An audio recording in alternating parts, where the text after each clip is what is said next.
ஆண்டவராகிய இயேசுவின் நாமத்தினாலே இந்த காலவேளை உங்களை வாழ்த்துவ நான் மிகுந்த மகிழ்ச்சி அடைகிறேன்.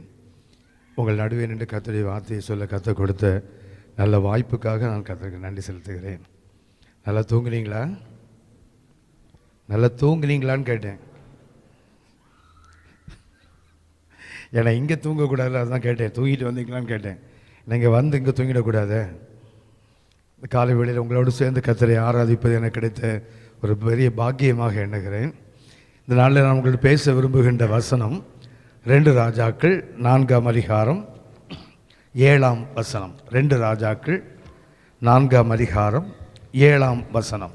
அவள் போய் தேவனுடைய மனுஷனுக்கு அதை அறிவித்தாள். அவள் போய் அதை தேவனுடைய மனுஷனுக்கு அறிவித்தாள். அப்பொழுது அவன் நீ போய் அந்த எண்ணெயை விற்று உன் கடனை தீர்த்து மீந்ததை கொண்டு நீயும் உன் பிள்ளைகளும் ஜீவனம் பண்ணுங்கள் என்றான். 2 ராஜாக்கள் 4ஆம் அதிகாரம் 7ஆம் வசனத்தில் 2 காலங்களை வாசிக்கிறோம். ஒன்று கடந்த காலம், மற்றொன்று எதிர்காலம். 2 காலம் இருக்குது. அதில் ஒன்று கடந்த காலம், மற்றொன்று எதிர்காலம். கடந்த காலத்தை பார்த்தீங்கன்னா அது தோல்வி, ஏன்னா கடன் இருக்குது. கடந்த காலத்தில் என்ன இருக்குது? கடன் இருக்குது. எதிர்காலத்தில் என்ன இருக்குது? கடன்கள் நீக்குகின்ற ஒரு மகிமையை கர்த்தர் வைத்திருக்கிறார்.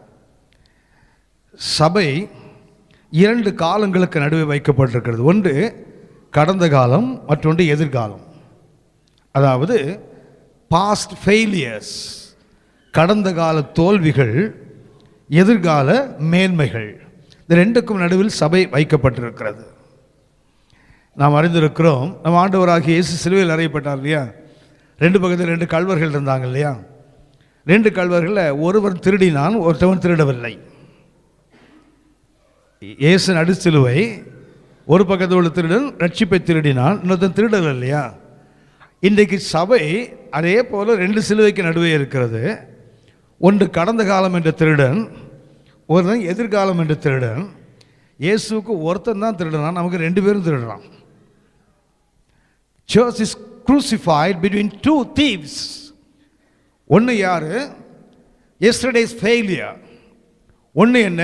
tomorrow's need. ஒன்று கடந்த கால தோல்விகள், 2வது எதிர்கால தேவைகள்.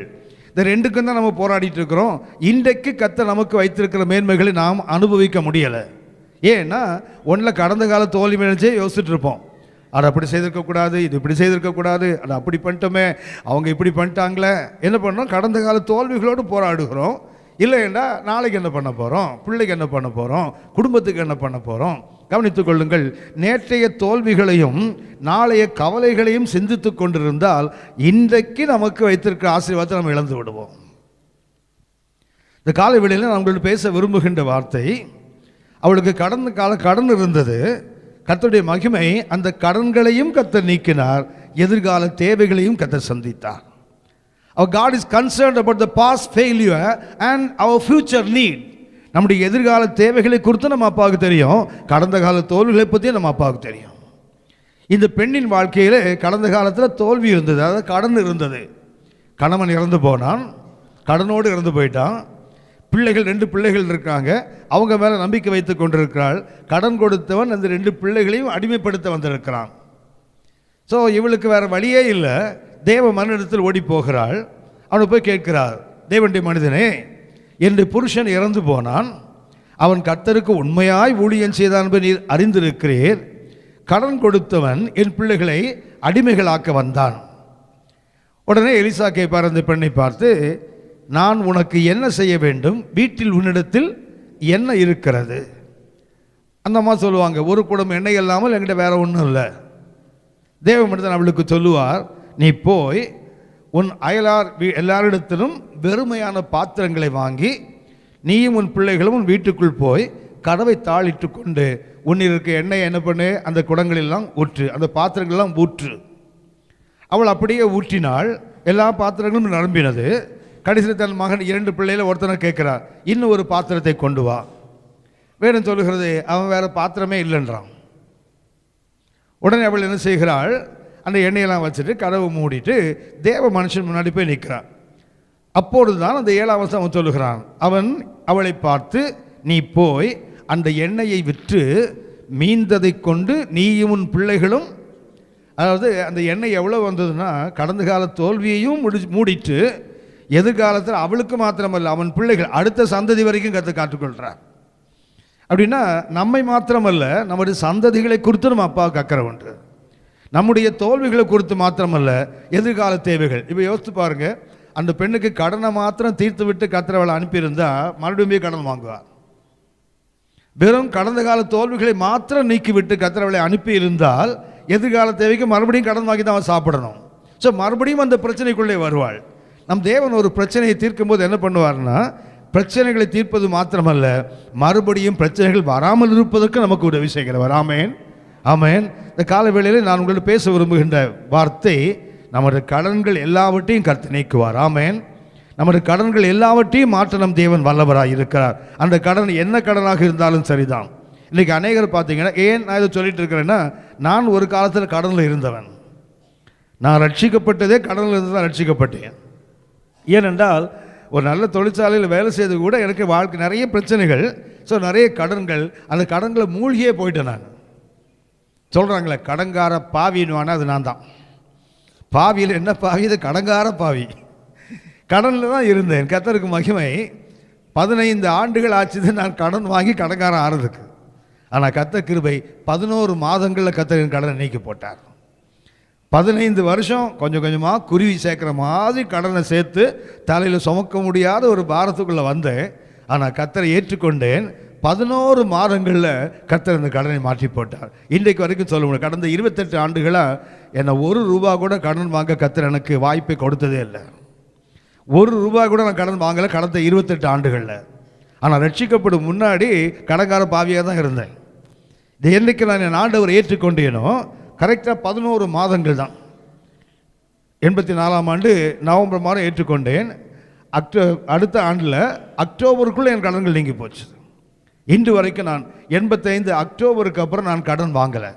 அன்புக்குரியவர்களே, எனக்கு மாத்திரமல்ல, அவரை விசுவாசிக்கிற, அவரை ஏற்றுக்கொண்டிருக்கிற, அவரை ஆராதிக்கிற ஒவ்வொருவருக்கும் கர்த்தர் இதை செய்வார். ஆமேன், ஆமேன். நமக்கு இந்த கடன் என்றால் உடனே நமக்கு என்ன ஞாபகம் வரும்? காசு தான் ஞாபகம் வரும். கடன் என்றால் நமக்கு உடனே என்ன ஞாபகம்? காசு தானே. உடனே காசெல்லாம் கர்த்தர் கொடுத்துருவார். ஆனால் வேற சில கடனும் இருக்கிறது. வேதம் நமக்கு காசை மாத்திரம் கடன் என்று சொல்லவில்லை. ரோமர் நிருபத்தை நீங்கள் எடுத்துக்கொள்வீங்கன்னா 4 விதமான கடனை குறித்து பரிசுத்த ஆவியானவர் பரிசுத்த பவுலை கொண்டு எழுதி வைத்திருக்கிறார். There are 4 debts. விசுவாசிகள் வாழ்க்கையில் வருகிற கடன் பணம் மாத்திரம் இல்லை. நான் நம்புகிறேன் கடன் வாங்குவது தெய்வ சித்தம் கிடையாது. அதுக்கு நிறைய பேர் மாறுபட்ட கருத்துக்கள்லாம் இருக்கலாம். ஆனால் என்னை பொறுத்த வரைக்கும் கடன் வாங்குவது தேவனுடைய, ஏன்னா அப்படி தான் ஆண்டவர் சொல்லியிருக்கிறேன். கடன் வாங்க மாட்டேன்னு தான் சொல்லியிருக்கிறாரு. கடன் வாங்க மாட்டேன், கடன் கொடுக்கணும். அதுதான் தேவன் நமக்கு கொடுக்குற ஆசீர்வாதம்.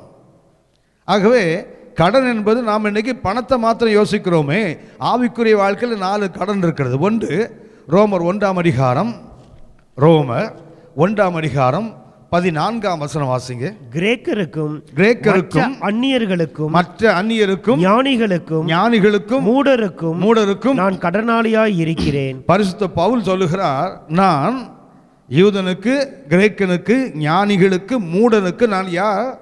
கடனாளி. அன்புக்குரியவர்களே, பரிசுத்த பவுல் எப்படி ஊழியம் செய்தார்னு சொன்னால், எருசலேம் தொடங்கி இல்லிரிக்கும் வரைக்கும் சுவிசேஷத்தை பூரணமாய் அறிவித்தவர்.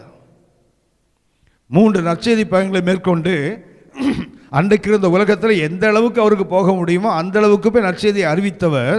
ஆனால் அவர் சொல்கிறாரு, நான் யூதருக்கும் கிரேக்கருக்கும் யார்? கடனாளி. ஞானிகளுக்கும் மூடனுக்கும் நான் யார்? கடனாளி. என்ன கடனாளி? சுவிசேஷத்தை அறிவிக்க வேண்டிய அளவுக்கு அறிவிக்காவிட்டால் அது விசுவாசிக்கு கடன். வெறும் காசு மாத்திரமல்ல, கர்த்தருடைய வார்த்தையை தேவையுள்ள மக்களுக்கு சொல்லாத வரைக்கும் நீங்கள் நானும் கடனாளி தான். யோசித்து பாருங்க, எனக்கும் நமக்கும் இன்னொருத்தர் வந்து சுவிசேஷத்தை சொல்லாமல் இருந்திருந்தா நாம் இன்னைக்கு இங்கே இருந்திருப்போமா? நமக்கு யாரோ ஒருவர் அக்கறை எடுத்து கவனம் எடுத்து உபவாசித்து ஜெபம் பண்ணி நம்ம எவ்வளவு தண்ணி காட்டியிருப்போம், நாம் எவ்வளவு பாடுபடுத்திடுவோம் நமக்கு சுவிசேஷம் சொன்னவங்கள. அதை தாண்டி வந்து தான் அவங்க நம்ம நற்செய்தியை அறிவித்தார்கள். அப்படி அவங்க சொல்லலைன்னா நாம் இன்றைக்கு தேவனுடைய மகிமையான சபையில் இருந்திருக்க முடியாத. எனக்கு வசனம் எப்போ சொல்லப்பட்டதுன்னு சொன்னால் 10 வயதாக இருக்கும்போது எனக்கு சுவிசேஷம் சொல்லப்பட்டது. ஆனால் நான் கர்த்தரை ஏற்றுக்கொண்டது 34 வயசில். 24 வருஷம் தண்ணி காட்டியிருக்கிறேன் பாருங்களேன். 24 வருஷம் நான் தண்ணி காட்டிட்டு அதுக்கப்புறம் ஒரு குழந்தையை இழந்து நான் கர்த்தரை ஏற்றுக்கொண்டேன். ஆனால் நான் என்ன நினைப்பேன் தெரியுங்களா, போயிட்டு இயேசுதான் ரட்சகர் நீ ஏற்றுக்கொள்ளணும், உடனே ஏற்றுக்கொள்ளும், இல்லைன்னா டும்மு டாம் சாவு. நான் ஏற்றுக்கொள்ளதுக்கு 24 வருஷம் ஆச்சுது. ஆனால் நான் சொல்கிறேன் என்ன கேட்குறவங்க உடனே ரட்சிக்கப்படணும்னா இது எப்படி சாத்தியம்? எனக்கு ஒரு சட்டம், அவங்களுக்கு ஒரு சட்டமா? நாம் இன்றைக்கு என்ன பண்ணுறோம், போய் சொல்கிறோம், ஏற்றுக்கலன்னா இப்படின்னா நாசமாக போ. அதில் ஒருத்தர் இருக்காங்க, நான் என்ன பண்ணுவோம், நான் சாத்தானுக்கு ஒப்பு கொடுத்தேன் போ. ஏன்னா பவுல் சொல்லிட்டார்ல, தொண்டை உதறி தோளில் போட்டு போடானார்ல, உதறி போட்டு வந்துடுறோமே. கடன்களை கொடுத்து தீர்த்து விட்டோமா? நான் உங்களுக்கு சொல்லுகிறேன், 10 வயதில் எனக்கு சொல்ல ஆரம்பித்தாங்க. அந்த குழந்தை இறந்தபோது கூட நான் என்னுடைய தொழிற்சாலை வேலை செய்யும்போது ஒரு பஸ்ஸுக்கு கீழே விழுந்து கீழே செக் பண்ணிகிட்டு இருக்கிறேன். அண்டர் சார்ஜஸ் செக் பண்ணிகிட்டு இருக்கும்போது என் பேரை சொல்லி ஒருத்தர் வெளியே கூப்பிடுறாரு. அந்த ட்ராலிலே அப்படி மெதுவாக வெளியே வந்து பார்த்தா ஒருத்தர் நிற்கிறாரு. உடனே யாருங்க, என் பேர் உங்களுக்கு எப்படி தெரியும்? அவன் நான் பார்த்ததே இல்லை. அது சொன்னார், உங்கள் பேர் தான் அகஸ்டின் பாலன், நீங்கள் வந்து கடவுளை இல்லைன்னு சொல்லிட்டு இருக்கலாமே, கிறிஸ்தவனாச்சு கடவுளை இல்லைன்னு சொல்லி எல்லோரும் இங்கே தப்பான வழியில் நடத்திட்டு இருக்கீங்களாமே. நான் சொன்னேன், உன் வேலையை பார்த்துட்டு போயா அப்படின்னு. அப்படி சொன்னது, உன் வேலை இருக்குல்ல அதை பார்த்துட்டு போயிட்டு என்கிட்ட வராத. திருப்பி நான் ட்ராலியில் உள்ளே போயிட்டேன். மறுபடியும் பார்த்தீங்கன்னா இந்த ஷிஃப்ட் முடிஞ்சு வரும்போது அதே ஆசாமி நடுத்து நிற்கிறார். அவரை துரத்திட்டு பாரு, இதுதான் கடைசியாக நீ என்ன பார்க்குறதுக்கு அப்புறம் வந்தேன்னா நடக்கிறதே வேறு. போயிட்டு பஸ் ஏறி ரூமுக்கு போனால் ரூம் வாசல் வந்து நிற்கிறான் அந்த ஆள். கடுப்பாயிடுச்சு அவனுக்கு. கதவை டம்னு மூட்டு உள்ளே போய் உட்காந்துச்சேன். ரொம்ப நேரம் அவர் உட்காந்துட்டு போயிட்டார் எழுந்து. ஆனால் அவர் என்னை விடவே இல்லை. திரும்ப திரும்ப வந்து அப்படி ஒரு தேவ மனுஷன் வந்து ஒரு கத்தோலிக்க பிள்ளை வந்து எனக்கு சொல்லலைன்னா நான் ரட்சிக்கப்பட்டிருப்பேனா? இந்த காலையில் கொஞ்சம் யோசித்து பாருங்கள். நமக்கு நற்செய்தி சொல்ல மற்றவங்க எவ்வளவு பிரயாசம் எடுத்தாங்க. அந்த பிரயாசத்தில் கொஞ்சம் கூட நாம் எடுக்க வேண்டாமா? நமக்கு ஒரு கடன் இருக்கிறது. அது யூதனுக்கும் கிரேக்கனுக்கும் ஞானிகளுக்கும் மூடருக்கும் நாம் கடனாளி. எந்த அளவுக்கு? சுவிசேஷத்தை அறிவிக்க வேண்டிய விதத்தில் நாம் அறிவிக்காவிட்டால் நம்ம மேலே ஒரு கடன் இருக்கிறது. 2வது ஒன்று சுட்டி காட்டுகிறேன். ரோமர் 8ஆம் அதிகாரம் 12ஆம் வசனம். ரோமர் 8ஆம் அதிகாரம் 12ஆம் வசனம். ஆகையால் சகோதரரே, ஆகையால் சகோதர சகோதரிகளே, மாம்சத்தின்படி பிழைப்பதற்கு நாம் மாம்சத்துக்கு கடனாளிகள் அல்ல. மாம்சத்தின்படி பிழைப்பதற்கு நாம் மாம்சத்துக்கு கடனாளி அல்ல. அப்படின்னா மாம்சத்துக்கு கடனாளி இல்லைன்னா யாருக்கு கடனாளி? ஆவியானவருக்கு கடனாளி. நாம் மாம்சத்துக்கு கடனாளிகள் அல்ல. ரோமர் 8:11 வாசிக்கிறோம், அண்டியும் கிறிஸ்துவை மரித்தோரிலிருந்து எழுப்பினருடைய ஆவி உங்களில் வாசமாயிருந்தால் கிறிஸ்துவை மரித்தோரிலிருந்து எழுப்பினவர் சாவுக்கேதுவான உங்கள் சரீரங்களையும் உயிர்ப்பிப்பார். சகோதரரே, மாம்சத்துக்கு கடனாளி இல்லைன்னா அதுக்கு என்ன அர்த்தம்? நம்மை மீட்டது யாரு? ஆவியானவர். செத்து கிடந்த அக்கிரமத்திலும் பாவத்திலும் செத்து கிடந்து நம்மை தூக்கி எடுத்தது யாரு? ஆவியானவர். நீங்கள் அன்னைக்கு யாருக்கு கடனாளி? ஆவியானவருடைய சத்தத்துக்கு கீழ்ப்படிவதற்கு கடனாளி. ரோமர் 8:14 வாசித்து பார்த்தீங்கன்னா அங்கே வாசிக்கிறோம், நாம் திரும்பவும் பயப்படுகிறதுக்கு அடிமைத்தனத்தின் ஆவியை பெறல. ரோமர் 8:14 வாசிங்க. நாம் தேவனுடைய பிள்ளைகளாய் இருக்கிறோம் என்று ஆவியானவர் தாமே நம்முடைய ஆவியருடைய கூட சாட்சி கொடுக்கிறார். ஆவியானவர் என்ன பண்றார்? நம்முடைய ஆவியுடனே கூட சாட்சி கொடுக்கிறார். அப்படின்னு நம்மை சாட்சி கொடுத்து அவருடைய பிள்ளையாக ஏற்றுக்கொண்டது யார்? ஆவியானவர் தானே. யாரோ தேவனுடைய பிள்ளை, தேவனுடைய மனிதர்கள் பாரப்படுத்தி நமக்கு என்ன பண்ணாங்க? நற்செய்தியை சொன்னாங்க. அந்த கடன் முடிஞ்சு போச்சு. அடுத்தது என்ன கடன்? ஆவியானவர் தான் நீங்கள் நான் அவருடைய பிள்ளை என்று நமக்கு சாட்சி கொடுத்திருக்கிறார். இன்னைக்கு நாம் யாருக்கு கடனாளி? ஆவியானவருக்கு கடனாளி. அபிஷேகத்தை நிறைவது அந்நிய பாஷை பேசுறது மாத்திரம் ஆவியினால் கடமை அல்ல. ஆவியானவரால் நடத்தப்படும் போது தான் நாம் அவருடைய புத்திரராக இருப்போம். ஆவியானபடி நடத்தப்பட வேண்டும். ஆவியில் நரம்புகிறோம், அந்நிய பாஷை பேசுகிறோம், ஆவியின் வல்லமைகள் வெளிப்படுது, வரங்கள் செயல்படலாம். ஆனால் ஆவியானவர் சத்தத்துக்கு செவி கொடுக்குறோம் தெரியுங்களா? அவர் சொல்லுகிறபடி நடக்கிறோம். யோசித்து பாருங்க, அநேக நேரத்தில் ஆவியானவர் சத்தத்துக்கு நம்ம சத்தத்துக்கு வித்தியாசம் இருக்கும். ஆவியானவர் சொல்கிறத கேட்க மாட்டோம், நாம் நினைக்கிறத ஆவியான மேலே திணிப்போம். நம்ம எல்லாம் ஜெபம் பண்ணும்போது கடைசியில் இயேசுவின் நாமத்தில் பிதாவே, இயேசுவின் நாமத்தில் பிதாவே என்ன சொல்லுவோம்? ஆமேன். ஆமேன் என்றால் அர்த்தம் என்ன? யார் சொல்லணும் இதை? கேட்குறவர் சொல்லணுமா, பேசுகிறவர் சொல்லணுமா? எங்க ஜெபம் பண்ணுறோம்ல, ஆண்டவரே ஏற்று விட்டுக்காரன் முண்டக்கண்ணை உடையும் ஆண்டவரே, கண்ணை பிடுங்கும் ஆண்டவரே, கால் இப்படிலாம் ஜெபம் பண்ணுறோம்ல. ஜெபம் பண்ணுற கட்டத்தில் இயேசுவின் நாமத்தில் பிதாவை ஆமேன்னா ஆமேன்னு யார் சொல்லணும்? அவர் சொல்லணுமா நம்ம சொல்லணும்? அப்படியே ஆகட்டும்னு நம்ம சொல்லணுமா அவர் சொல்லணுமா? என்ன கொழுப்பு பாருங்களேன். நம்மளே இப்போ எல்லாத்தையும் மொத்தத்தையும் கொட்டிதான் சொன்னாங்க சார். அக்கிரமமாக ஜெபம் பண்ண பார்த்து சொன்னா சரிங்களா? அக்கிரமத்தெல்லாம் ஜெபம் பண்ணிட்டு கழுத்து அப்படியே ஆக கடவுதை யார் சொல்லணும்? அவர் சொல்கிறத நம்ம சொல்கிறோம்ல. அப்படி நமக்கு எவ்வளோ உரிமை எடுத்துக்கிறோம் அவர்கிட்ட. அவர் சொல்ல வேண்டியது நாம் சொல்கிறோம்னா நம்ம என்ன பண்ணுறோம்? எங்கப்பா அவர் சொன்ன என்ன, நான் சொன்னா என்ன, அப்படி எடுத்துக்கிறோம்ல. இந்த குழந்தைகளை கல்யாண வீட்டுக்கு கூப்பிட்டு போகிறீங்க, இல்லை ஒரு ஃபங்க்ஷனுக்கு கூப்பிட்டு போனீங்கன்னா பெரியவங்களுக்கு பெரிய இலை போடுவாங்கள்ல, போடுவாங்களா? சின்ன பசங்களுக்கு பெரிய இலை போடுவாங்களா? இருக்கல குட்டி அடைப்பா அதை 2 வேற கிழிச்சி அப்படின்ட்டு போடுவான் தெரியுங்களா? ஒரு பொண்ணு என்ன பண்ணான்னா, அவங்க அம்மா கிட்ட உட்காந்துருக்குறா, ஒரு 4-5 வயது இருக்கும். அவளுக்கு சின்ன இலை போட்டா, யோ பெரிய இலை போடியா? அது எப்போ உனக்கு சின்ன இலை போடும், உனக்கு என்ன பெரிய இலை போடு போட்டார். அப்புறம் சின்ன பிள்ளைங்களுக்கு இந்த கூட்டு பொரியலுக்கு பார்த்துருக்கீங்களா, சும்மா இந்த ஸ்பூனை காட்டிட்டு போவான் தெரியுங்களா? அதே மாதிரி இதுக்கு கேட்டான், ஓ எல்லாருக்கும் எனக்கு வை, எங்கள் அம்மா வைக்கிறோம் எனக்கு வை. ஏய் நீ சாப்பிட மாட்ட பிள்ளை, ஓய் வையா முதல்ல, எல்லாம் மொத்தமும் இருக்குது. ஒருத்தன் வந்து பார்த்தா, நீ திம்பியா இதெல்லாம்?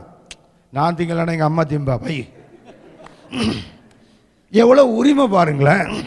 நான் சாப்பிடலன்னா யார் சாப்பிடுவா? உன் வேலை வச்சையா அதோடு போயிடும், அவ்வளவுதான். நான் சாப்பிடலன்னா எதுக்கு வாங்கி வைக்கிறேன், எங்கள் அம்மாவுக்கு வாங்கி வைக்கிறேன், அவ்வளவுதான். எவ்வளவு உரிமை இருக்குது பாருங்களேன். அப்படி தான் நம்ம ஜெபம் பண்ணுறோம். அவர் சொல்ல வேண்டிய நாம் சொல்கிறதா, எங்கள் அப்பா சொன்னா நான் சொன்னேன் என்ன அப்படின்னா, அவர் சத்தத்துக்கு கேட்டு நடக்கணும்ல. அப்படிதானே பிள்ளை, அப்படிதானே போட்டிருக்குது. எவர்கள் தேவனுடைய ஆவியினால் நடத்தப்படுகிறார்கள் அவர்கள் தேவனுடைய புத்திரன் போட்டிருக்குல்ல, ரோமர் 8:14. அப்படி என்றால் நாம் இன்றைக்கு யாருக்கு கடனாளி? ஆவியானவருக்கு கடனாளி. வெறும் அந்நிய பாஷை பேசிட்டு கைகளை தட்டி பாட்டு போகிறது அல்ல. அவர் சத்தத்தை கேட்டு அவர் கேட்குறாருல, இதுவே வழி, இதுவே சத்தம், இதில் நடவுங்கள், வலது பக்கம் இடது பக்கம் சாயாதன்னு பேசுகிறார்ல. ஆனால் நம்ம என்ன பண்ணுவோம் தெரியுங்களா? அதை தாண்டி தானே செயல்பட்டு கொண்டிருக்கிறோம். ஆவியான சத்தத்தை போட்டு அழித்து விடுகிறோம், காலுக்களை போட்டு. நம்ம சத்தம் தானே டாமினேட் பண்ணுது. நம்முடைய சித்தமும் நம்முடைய விருப்பம் தான் மேலோங்கி நிற்குதே தவிர கர்த்தருடைய சத்தத்துக்கு செவி கொடுப்பது இல்லையே. நாம் கடனாளிகள்.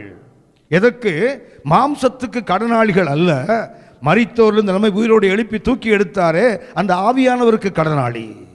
அந்த கடனை கொடுத்து தீர்த்துட்டோமான்னு பாருங்க. ஆவியான நமக்கு செய்ததுக்கெல்லாம் நம்ம திருப்பி அவருக்கு கடனை கொடுத்து விட்டோமா?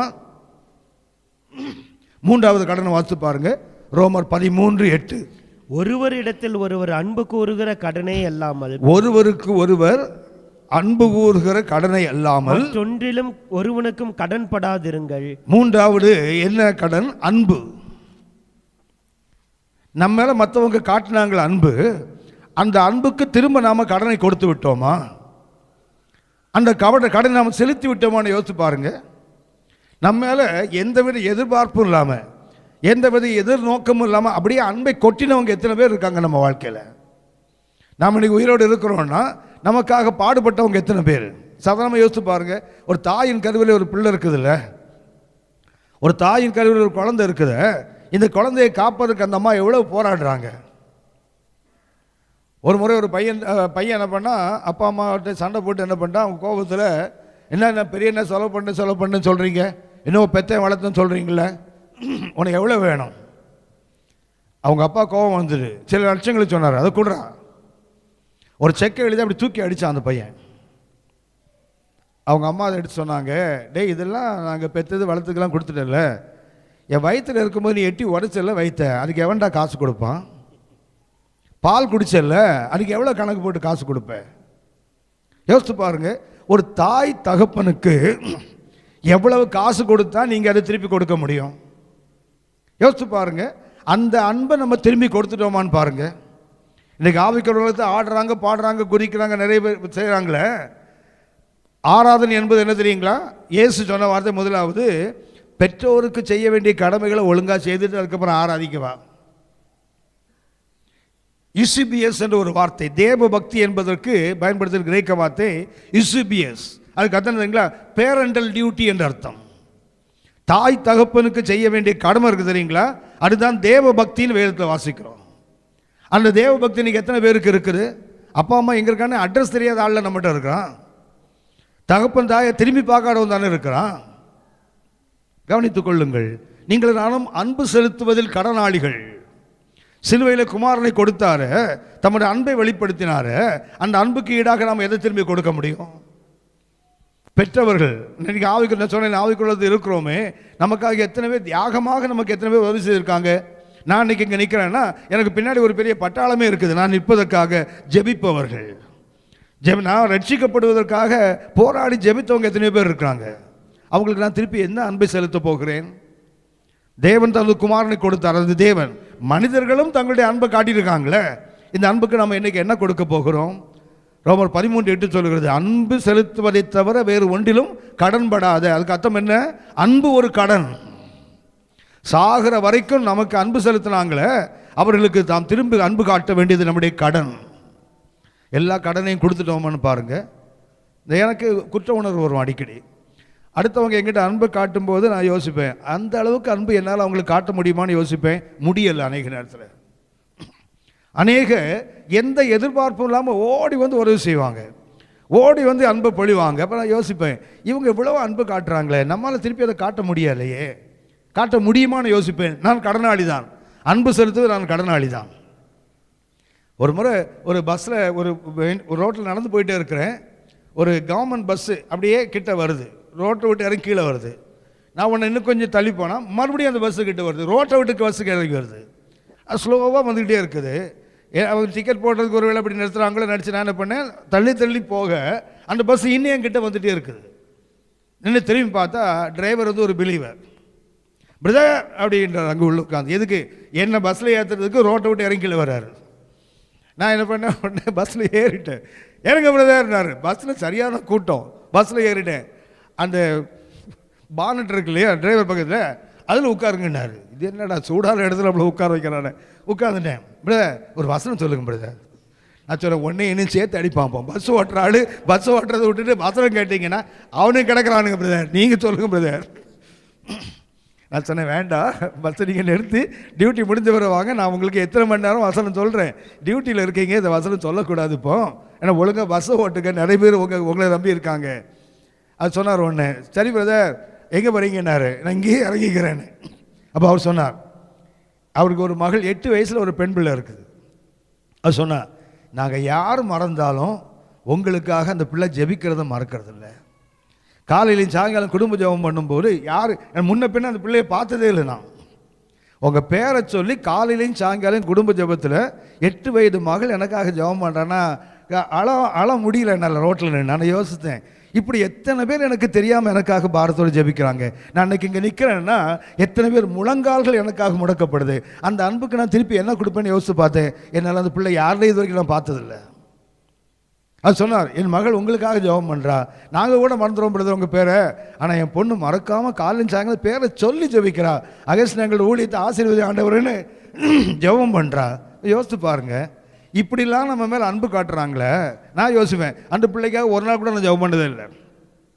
அவர் ஒரு மகள் இருக்கான்னு எனக்கு தெரியும், நான் அந்த பிள்ளைக்காக ஜெபம் பண்ணதே இல்லை. ஆனால் எனக்காக ஜெபம் பண்ணுறாள். என்ன எதிர்பார்க்காவ என்கிட்ட இருந்து? நான் என்ன கொடுப்பேன்னு நினச்சி எனக்கு ஜெபம் பண்ணுறா. அந்த அன்பை நான் திருப்பி காட்ட முடியுங்களா? யோசித்து பாருங்கள். நாம் கடனாளிகள். அன்பு செலுத்துவதில் நாம் கடனாளிகள் தான்.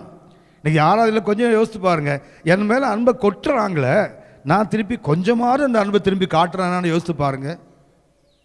4வது ஒரு கடனை சொல்லுகிறேன். ரோமர் 15:27. இப்படி செய்வது நல்லதென்று எண்ணினார்கள். இப்படி செய்வது நல்லதென்று எண்ணினார்கள். இப்படி செய்கிறதற்கு அவர்கள் கடனாளியாயும் இருக்கிறார்கள். இப்படி செய்வதற்கு அவங்க யாருன்னு போட்டிருக்குது? எப்படி செய்வதற்கு? தொடர்ந்து வாசிங்க. எப்படி என்றால் புறஜாதியார் அவர்களுடைய ஞான நன்மைகளில் பங்கு பெற்றிருக்க, புறஜாதியார்கள் யூதர்களுடைய ஞான நன்மையில் பங்கு பெற்றிருக்க, சரீர நன்மைகளினால் அவர்களுக்கு உதவி செய்ய இவர்கள் கடனாளிகளாய் இருக்கிறார்களே. கவனிங்க, 4வது கடன் என்ன தெரியுங்களா? யூதர்கள் தங்களுடைய ஞான நன்மைகளை யாருக்கு கொண்டு போய் கொடுத்தாங்க? புறவினத்து மக்களுக்கு என்ன பண்றாங்க? அந்த ஞான நன்மையை கொடுத்தார்கள். இப்போ என்ன ஆச்சுதுன்னா, எருசலேமில் ஒரு பஞ்சம். எருசலேமில் பரிசுத்தவான்களும் சபை என்ன பண்ணுது, பாடுபடுகிறது. அப்போ புறவினத்து மக்கள் என்ன பண்ண, உதாரணமாக மக்கதோனியாவில் மக்களை பார்த்தீங்கன்னா, அவன் தரித்திரத்தில் இருந்தும் அவன் குறைவில் இருந்து என்ன பண்ணுவான் தெரியுங்களா, ஆலயத்தில் பணத்தை சேகரித்து தர்ம சகாய பணம் என்று ஒன்று கொண்டு போய் என்ன கொடுப்பான் தெரியுங்களா, எருசலேமில் கொண்டு போய் அந்த பரிசுத்தவான்களுக்கு கொடுப்பாங்க. ஏன்னா நான் அவனுடைய ஞான நன்மையை பெற்றிருக்கிறேன்னு, அப்படி நான் சரீர நன்மையை நான் அவனுக்கு கொடுப்பதற்கு கடனாளி.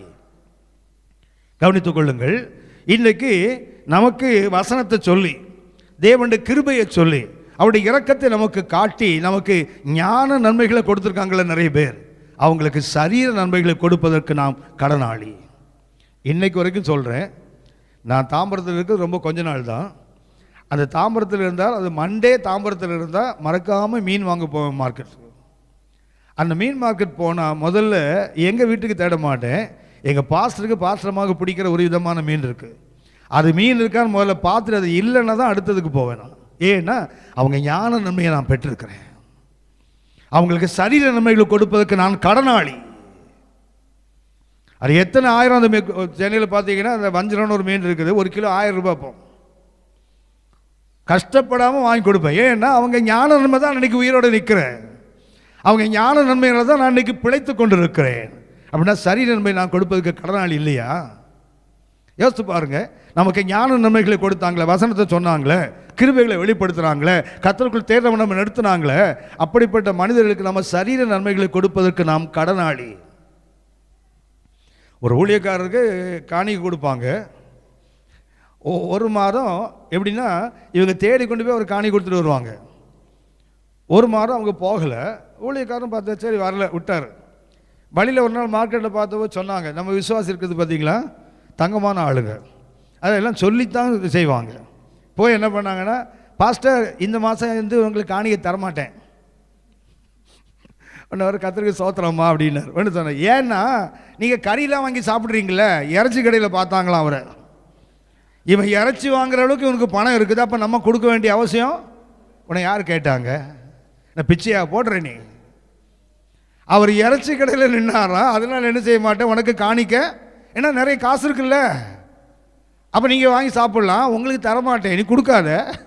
ஆனால் அவன்கிட்ட இருந்து ஞான நன்மையை பெற்றிய சரீர நன்மை கொடுக்க இவ்வளவு கணக்கு பார்க்குறல்ல, அவனும் கணக்கு பார்த்துருந்தா நீ ஞானத்துக்குள்ளே வந்திருப்பியா? நான் இன்னைக்கு வந்திருப்பேனா? யோசித்து பாருங்க. ஒரு ஊழியக்காரர் அவருடைய மனைவியை, நிறைய மாத கர்ப்பிணி, ஹாஸ்பிட்டலில் செக்கப் கொண்டு பண்ணுறதுக்காக ஒரு ஆட்டோவில் போகிறாங்க. அதை ஒரு விசுவாசி பார்த்துட்டு சொல்லுது, பாஸ்டர் ஆட்டோவில் போகிற அளவுக்கு உங்களுக்கு காசு இருக்குல்ல, அப்போ உங்களுக்கு காணிக்கை தரமாட்டேன், கொடுக்காத. ஏயா ஊழியக்காரன் என்ன கஞ்சியும் ஊருக்காவும் தான் சாப்பிடணும் சட்டமா என்ன?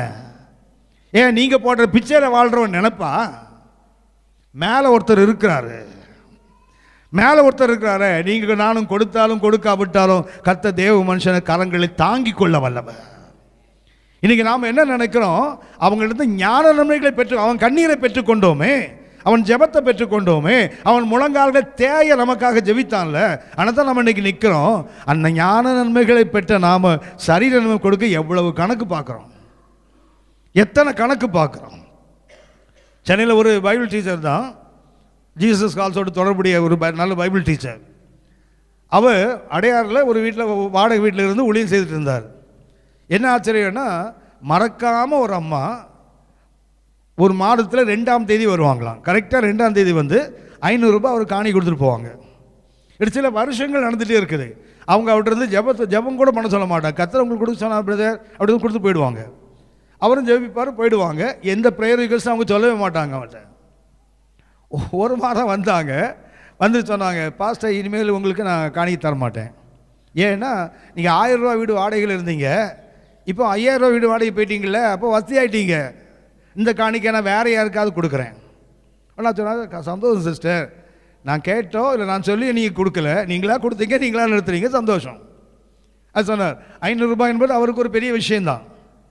ஆனால் இந்த அம்மா இப்படி போனாங்க. இன்னும் ஒரு தெரியாத வந்து கர்த்தர் சொன்னார், உனக்கு மாதம் 5000 ரூபா காணி கொடுத்தோன்னா கொடுத்துட்டு போனான். நம்ம போடுற பிச்சையில் கர்த்தருடைய மனிதர்களும் சபையும் வாழலை, அவர் போடுற பிச்சையில் தான் நம்ம காலம் தள்ளிட்டு இருக்கிறோம். 4வது கடன் என்ன தெரியுங்களா? யாருடைய ஞான நன்மைகளை நாம் பெற்றுக்கொண்டோமோ அவங்களுக்கு என்ன செய்யணும்? சரீர நன்மைகளை கொடுப்பதற்கு நாம் கடனாளிகள். அப்படின்னா ரோமர்ல 4 கடன்கள். ஒன்று, நற்செய்தியை அறிவிக்க வேண்டிய அளவுக்கு அறிவிக்காவிட்டால் நாம் கடனாளி, ரோமர் 1:14. இரண்டாவது, ரோமர் 8:12 என்ன, நாம் மாம்சத்துக்கு கடனாளிகள் அல்ல, நம்மை தூக்கி எடுத்த, அக்கிரமத்தில் பாவத்தில் செத்து கிடந்த நம்மை தூக்கி எடுத்த ஆவியானவருக்கு நாம் கடனாளி. மூன்றாவதாக, நீங்களும் நானும் அன்பு செலுத்துவதில் கடனாளி. ரோமர் 13:8 சொல்லுகிறது, ஒருவருக்கொருவர் அன்பு செலுத்துகிற கடனை தவிர வேறு ஒன்றிலும் கடன் படாது. அதுக்கு அர்த்தம் என்ன, அன்பு செலுத்துவதும் ஒரு கடன் தான். நான்காவதாக, யாருடைய ஞான நன்மைகளை நாம் பெற்றோமோ, யாருடைய ஆவிக்குரிய பலன்களை நாம் இன்றைக்கு அனுபவித்துக் கொண்டிருக்கிறோமோ, அவர்களுக்கு சரீர நன்மைகளை கொடுப்பதற்கும் நாம் கடனாளி. அப்படின்னா 4 கடன் இருக்கிறது. நாம் கவனித்தோமே, அவர் உன் கடன்களை தீர்ப்பார், எதிர்கால தேவைகளை சந்திப்பார் என்றால் இந்த 4 கடன் வெறும் பணம் மாத்திரம், கத்த பணக்கடனை நீக்குவார். ஆனால் இந்த 4 கடனும் இன்றைக்கு நம்மகிட்ட அநேகர் இருக்குது. இதனால் நம்முடைய கடனாளிகளாகவே வாழ்ந்து கொண்டிருக்கிறோம் தெரியாமலே. இதெல்லாம் கடன் என்று நாம் கடன் என்றால் என்ன, only in terms of money. பணம் தான் கடன் நினைக்கிறோம்ல. காலையில் கொஞ்சம் சிந்தித்து பாருங்க, போதுமான அளவுக்கு நற்செய்தியை சொல்லிட்டேங்கிற சந்தோஷம் உங்களுக்கு இருக்குதா? ஆவியானவர் சத்தத்துக்கு தான் நான் செவி கொடுப்பேன், மனுஷ சத்தத்தையும் என் சுய சத்தத்துக்கும் செவி கொடுக்க மாட்டேங்கிற நிச்சயம் இருக்கிறதா? மூன்றாவது, எனக்கு அன்பு காட்டினவங்களுக்கு நான் முழுமையான அன்பை காட்டி விட்டேனான்னு கொஞ்சம் யோசித்து பாருங்க. எனக்கு ஞான நன்மைகளை, ஆவிக்குரிய நன்மைகளை கொண்டு வந்தாங்களே, அவங்களுக்கு சரீர நன்மையை என் மனசார நான் கொடுத்துட்டேன்னு யோசித்து பாருங்க. அப்படி இல்லாவிட்டால் நாமும் கடனாளிகள் தான். ஒருவேளை இன்றைக்கு கர்த்தர் கிருபையில பணத்தில் கடன் இல்லாமல் இருக்கலாம். I am not a debtor, எனக்கு ஒன்றும் கடனாளி இல்லை, கர்த்தருக்கு மகிமை, நல்லது தான். ஆனால் இந்த 4 கடன் இருக்குது, இதை நாம் சரியாக செய்கிறோமான்னு யோசித்து பாருங்க. கர்த்தர் மகிமையாக என்ன செய்தார், கடனை எப்படி போக்குறாரு தெரியுங்களா? எண்ணெயை கொண்டு வந்தார். எண்ணெய் என்ன பண்ண, அவங்கள்ட்ட இருந்தது கொஞ்சம் எண்ணெய், என்ன பண்ணாங்க, அதை தேவன் அதை பெருக பண்ணார்ல. அப்படின்னா கடனை எதை கொண்டு கர்த்தர் தீர்ப்பார்? எண்ணெயை கொண்டு தீர்க்கிறார். அப்படி எண்ணெய்னா என்ன? எண்ணெய் என்பதுக்கு வேறு சில அர்த்தங்கள் உண்டு. நமக்கு எண்ணெய்னா உடனே அபிஷேகம் மாத்திரம் ஞாபகம் வரும். நமக்கு எண்ணெய் என்றால் உடனே அபிஷேகம் தானே. ஆனால் வேதத்தில் உபாகமம் 33ஆம் அதிகாரம் 24ஆம் வசனம் வாசிங்க. உபாகமம் 33:24. ஆசேரை குறித்து ஆசேர் புத்திர பாக்கியம் உடையவனாய், ஆசேர் புத்திர பாக்கியம் உடையவனாய் தன் சகோதரனுக்கு பிரியமாய் இருந்து, தன் சகோதரனுக்கு பிரியமாய் நடந்து, தன் காலை எண்ணெயிலே தோய்ப்பான். தன் காலை என்ன செய்வானா? எண்ணெயிலே தோய்ப்பானா. அதாவது காலை கழுவுறதுக்கு எண்ணெயா. ஆசேர் காலை கழுவுறது இல்லை தான், எண்ணெயில் தான் காலை கழுவுவாராம். அது அர்த்தம் என்ன? ப்ராஸ்பரிட்டி, செழிப்பு என்ற அர்த்தம். எண்ணெய் என்பதற்கு உபாகம் 33:24 படி என்ன அர்த்தம்? ப்ராஸ்பரிட்டி, வளமான வாழ்க்கை, செழிப்பான வாழ்க்கை. கர்த்தர் எப்படி கடன்களை நீக்குகிறார்? முதல்ல கர்த்தர் தன் பிள்ளைகள் வாழ்க்கையில் செழிப்பை கட்டளையிடுகிறார், ஆசீர்வாதத்தை கட்டளையிடுகிறார். அது என்ன பண்ணு தெரியுங்களா? காலை எண்ணெயில் கழுவுறான்னு சொன்னால் சாதாரண விஷயம் இல்லை. அது ஆசீர்வாதத்தின் உச்சக்கட்டத்தை குறிக்கின்ற வார்த்தை. ஆசையர் என்றாலே ஆசீர்வதிக்கப்பட்டவன் தான் அர்த்தம். அந்த ஆசையருடைய ஆசீர்வாதம் தெரியுங்களா? அவர் காலை கழுவுறதுக்கு அவனுக்கு தண்ணியே கிடைக்கல. இப்போ யூதர்கள் உங்களுக்கு தெரியும், வழக்கமாக வெளியே போயிட்டு வீட்டுக்குள்ளே வரும்போது என்ன செய்வாங்க? காலில் கழுவ தண்ணீரை பயன்படுத்துவாங்க. ஆனால் ஆசையர் எது பயன்படுத்துவாராம்? எண்ணெயை பயன்படுத்துவாராம். அப்படின்னா ஆசீர்வாதத்தை கொண்டு கர்த்தர் என்ன செய்கிறார்? செழிப்பை கொண்டு அந்த கடனை தீர்க்கிறார். இரண்டாவதாக சங்கீதம் 133:2 வாசிங்க. சங்கீதம் 133:2. அது ஆரோனுடைய சிரசின் மேல் ஊற்றப்பட்டு, எது? சகோதரர்கள் ஒருமித்து வாசம் செய்வது எத்தனை இன்பமானது, இன்பமும் எத்தனை நன்மையும் எத்தனை இன்பமுமானது. எப்படி இருக்கு பைபிளில்? சகோதரர் ஒருமித்து வாசம் செய்வது எத்தனை நன்மையும் எத்தனை இன்பம் போட்டிருக்கு இல்லையா? நிறைய பைபிள் எப்படி இருக்குன்னு சொன்னால், சகோதரர்கள் ஒருமித்து வாசம் செய்வதை எவ்வளவு துன்பமும் வேதனையுமாக இருக்கிறது, அப்படிதான் நிறைய பைபிள் இருக்குது. நிறைய பேர் ஐக்கியத்துக்குள்ளே வரமாட்டான். போன எதுக்கு பிரதர்? அவன் குத்துறான், இவன் கிழிக்கிறான், இவன் அடிக்கிறான், உடைக்கிறான், இதுக்கு தேவையா? நான் உண்டு, ஏசாவது உண்டு, சோதரேன்னு போயிடுவேன்.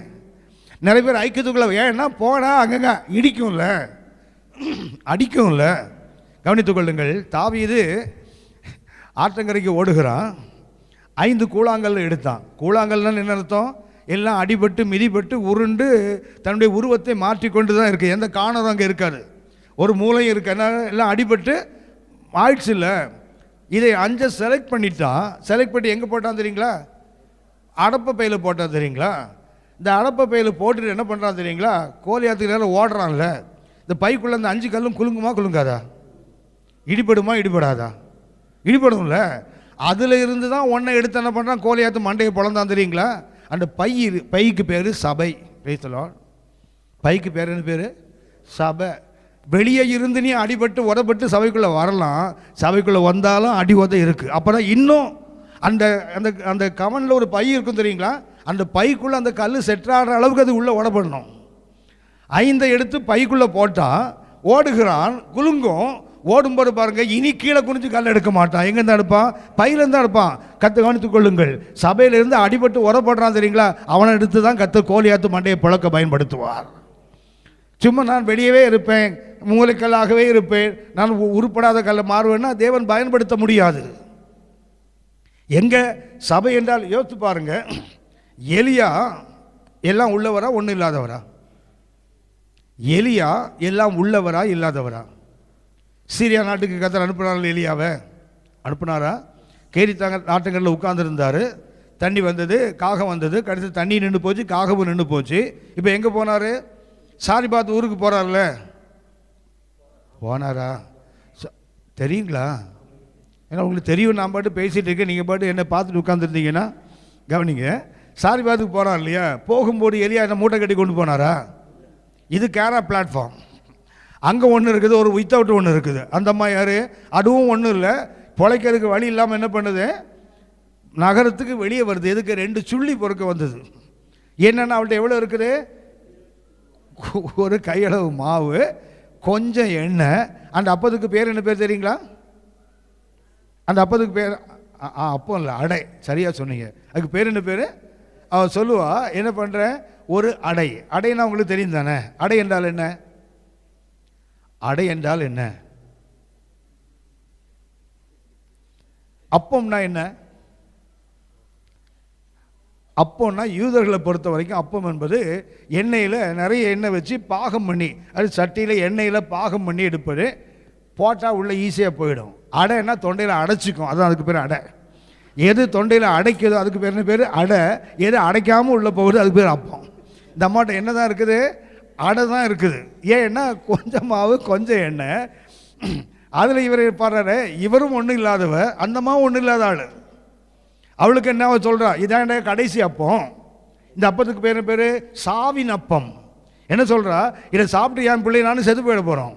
தூக்கு போடணுன்னா கூட ஒரு கயிறை மேலே ஏறி போடணும்ல, அது கொஞ்சம் பலம் வேணும்ல, அதுக்கு தான் இந்த அப்பம் அடை. இதை சாப்பிட்டு என்ன பண்ணுவா, அந்த பலத்தில் ஒரு ஸ்டூலை போட்டு ஏறுவா, ஒரு கயிறை மாட்டுவா, 2 பேரும் தொங்கிடுவாங்கன்னு வச்சுங்களேன். அது அந்த அப்பம் வாழ்வின் அப்பம் இல்லை, சாவின் அப்பம். அது முதல் அப்பம் இல்லை, கடைசி அப்பம். ஆனால் அவளும் ஒன்றும் இல்லாதவ, அவனும் ஒன்றும் இல்லாதவன். ஆனால் அந்த 2 பேரும் ஒன்றா சேரும்போது என்ன தெரியுங்களா, எல்லாம் உள்ள தேவன் நடுவில் வந்துட்டார். ஆமென் சொல்லுங்கள். அவளால் இவன் போஷிக்கப்படுகிறான், இவளால் அவன் போஷிக்கப்படுறான். பாருங்க, கவனித்துக் கொள்ளுங்கள். பழைய ஏற்பாட்டில் பார்த்தீங்கன்னா, ராஜாக்களில் பார்த்தீங்கன்னா எலியாவை போஷித்தது அந்த விதவைன்னு இருக்கும். ஆனால் லூக்கா 4 அதிகாரத்தில் பார்த்தீங்கன்னா விதவையை போஷித்தது எலியான்னு இருக்கும். பழைய ஏற்பாட்டில் பார்த்தீங்கன்னா எலியாவை நான் உன்னை போஷிக்க ஒரு விதவைக்கு கட்டளையிட்டேன்பார். அப்படின்னா எலியா யார் புண்ணியத்தில் பிழைக்கிறான்? அந்த பெண்ணோட, அந்த விதவையின் புண்ணியத்தில். ஆனால் லூக்கா 4 பார்த்தீங்கன்னா இயேசு சொல்லுவார், இஸ்ரவேலில் எத்தனையோ விதவைகள் இருந்தாலும் சரப்தா ஊரில் விதவைட்டு தான் எலியா, அதுக்கு தான் அவளை போஷிக்க இவனை அனுப்புனேன்றார். பாருங்க, பழைய ஏற்பாடு சொல்லுது அவள் அவனை போஷித்தார், புதிய ஏற்பாடு இவன் அவளை போஷித்தான். ஆனால் 2மே வித்தவுட், 2மே ஒன்றும் இல்லாத கேஸு. ஆனால் என்ன ஆகுது தெரியுங்களா, அதுதான் சபையின் மேன்மை. ஒன்றும் இல்லாதவன் தான் சபைக்குள்ளே வரோம், ஆனால் ஒருவரால் ஒருவர் ஆசீர்வதிக்கப்படுகிறோம். அதுதான் சபையின் மேன்மை. உங்கள்ட்ட சொன்ன பாருங்க, கவனித்துக் கொள்ளுங்கள். அப்படின்னா எண்ணெய் என்பதுக்கு ஒரு அர்த்தம் முதல்ல சொன்னேன், செழிப்பு. 2வது என்ன, சங்கீதம் 133:2 சகோதரர்கள் ஒருமித்து வாசம் செய்வது, அதாவது ஐக்கியம். அந்த ஐக்கியம் என்ன, அது எதுக்கு ஒப்பிடப்படுகிறது? அது ஆரோனின் சிரசில் ஊற்றப்பட்டு அவன் தாடி வழியாய் வழிந்து அவன் அங்கியை நனைக்கிற அபிஷேக தைலம் போட்டிருப்பாருங்க. அப்படின்னா எண்ணெய் என்பதுக்கு ஒரு அர்த்தம் என்ன, செழிப்பு. உபாகம் 33:24. 2வது என்ன தெரியுங்களா, சகோதர ஐக்கியம், ஃபெலோஷிப். எது இன்றைக்கு உங்களுடைய கடனை தீர்க்கும் என்றால், எது என்னுடைய கடனை தீர்க்கும் என்றால், ஆவிக்குரிய ஐக்கியம் இருக்கு தெரியுங்களா? அதுதான் என்ன செய்யும்? அது ஆரோனின் சிரசில் ஊற்றப்பட்டு அவன் தாடி வழியாய் வழிந்து அவன் அங்கேயே நினைத்ததும் அது ஹெர்மோன்ல இருந்து எங்கே வருதான்? அப்படியே சியோன் வரைக்கும் வருமா அந்த பனி. அப்படிப்பட்ட ஒரு அபிஷேகம் எங்கே கிடைக்கும் தெரியுங்களா? சகோதரர் எங்கே ஒருமித்து வாசம் பண்ணுறாங்களோ அங்கே தான் ஒழுங்கான தைலம் கிடைக்கும். அப்படின்னா ரெண்டாவது கடன் எப்படி நீங்கும்? சரியான ஐக்கியத்தில் இருந்தால். அதாவது சபைக்கு வந்து போகிறவங்க நிறைய பேர் இருக்காங்க. கேத்தலிக் சர்ச்சிலலாம் பார்த்தீங்கன்னு சொன்னால் நிறைய பேர் இருப்பாங்க, ஆயிரக்கணக்கான மக்கள் இருப்பாங்க. பக்கத்தில் யார் வந்து உட்காரன்னு யாருக்குமே தெரியாது. பக்கத்தில் உட்கார்ந்தவங்கள திரும்பி கூட பார்க்க மாட்டாங்க. ஆனால் தான் அந்த ஆராதனையில் ஒரு வழியை கொண்டு வந்தாங்க, ஒருவருக்கு ஒரு சமாதானத்தை அறிவித்துக்கொள்ள. என்ன பண்ணுவாங்க? ஒன்று சமாதானம் சமாதானம், நம்மளால் கண்ணை மூடிப்பான். ஒன்றை பார்க்கறத கண்ணை திறந்து பக்கத்தில் அட்லீஸ்ட் இந்த 2 பேரையாவது பார்த்துக்கடான்னா அவனையும் பார்க்கலாம். சமாதானம் சமாதானம்மா. இதில் எவ்வளோ சண்டைக்காரன் வந்து உட்கார்ந்தான்னு வச்சுங்களேன், அந்த பக்கம் திரும்பவே மாட்டான். அந்த ஊர்களில் பார்த்தீங்கன்னா கேத்தலிக் சர்ச்சை சுற்றி தான் அந்த அவங்க வீடே இருக்கும். ஒரு கிராமத்தை பார்த்தீங்கன்னா ஒரு கேத்தலிக் சுற்றி வீடு இருக்கும் தெரியுங்களா? அதில் மாமன் வச்சா அண்ணா தம்பி இதெல்லாம் சண்டை இருக்கும்ல, வம்புக்குன்னா போய் என்ன பண்ணுவான் தெரியுங்களா? மாசில் அவன் கிட்டே உட்காந்துப்பாங்க, என்ன பண்ணுறான் பார்க்குறான். அவன் ஏன் இவன் பக்கம் திரும்புகிறான்? அது திரும்பி நம்மளை பார்க்குறான்னா அவன் பார்க்கவே மாட்டான். ஆவிக்குரிய சமயம் அப்படியா? யோசித்து பாருங்க. எங்கே சகோதர ஐக்கியம் இருக்கிறதோ அங்கே கடன்கள் தானாக போயிடும். 3வது என்று சொல்லுகிறேன். ஏசாயா 61ஆம் அதிகாரம் 3ஆம் வசனம். ஏசாயா 61ஆம் அதிகாரம் 3ஆம் வசனம். சீயோனிலே துயரப்பட்டவர்களை சீர்படுத்தவும் அவர்களுக்கு சாம்பலுக்கு பதிலாக சிங்காரத்தையும், சாம்பலுக்கு பதிலாக சிங்காரம், துயரத்துக்கு பதிலாக ஆனந்த தைலத்தையும், ஆயில் ஆஃப் கிளாட்னஸ், ஆனந்த தைலம். இது என்னைக்கு 3வது என்ன? தேவன் கொடுக்கின்ற மகிழ்ச்சி. ஏசாயா 63 வாசிக்கிறோம், துயரத்துக்கு பதிலாக ஆனந்த தைலம், ஆயில் ஆஃப் கிளாட்னஸ். தேவன் எப்படி என்ன என்பதுக்கு 3வது அர்த்தம் என்ன? தேவன் நமக்கு கொடுக்கிற அந்த மகிழ்ச்சி, தேவன் நமக்கு கொடுக்கின்ற அந்த ஆனந்தம். அப்படின்னா கடன்கள் நீக்குவதற்கு 3வது கர்த்தருக்குள் எப்போதும் மனமகிழ்ச்சியாக இருக்கணும். அப்படிதானே சொல்கிறேன். நெகேமியா 8:10 வாசிக்கிறோம், கர்த்தருக்குள் மகிழ்ச்சியாக இருப்பதே உங்கள் பலன். அப்படின்னா எது இன்றைக்கு உங்களுக்கு என்ன என்றால் 3வது அர்த்தம் என்ன? தேவனுக்குள் மகிழ்ச்சியாக இருக்க தெரியுங்களா? எது இருக்குதோ இல்லையோ, நான் எங்கே இருக்கிறேன்? என் ஆண்டவருக்குள்ளே இருக்கிறேன், எங்கள் அப்பாவுக்குள்ளே இருக்கிறேன். அந்த உணர்வு இருக்குது தெரியுங்களா? அது நமது கடன்களை நீக்கும். என்ன இருக்கணும்? தேவனோடு உள்ள நெருங்கின உறவு. நான் எங்கே இருக்கிறேன்?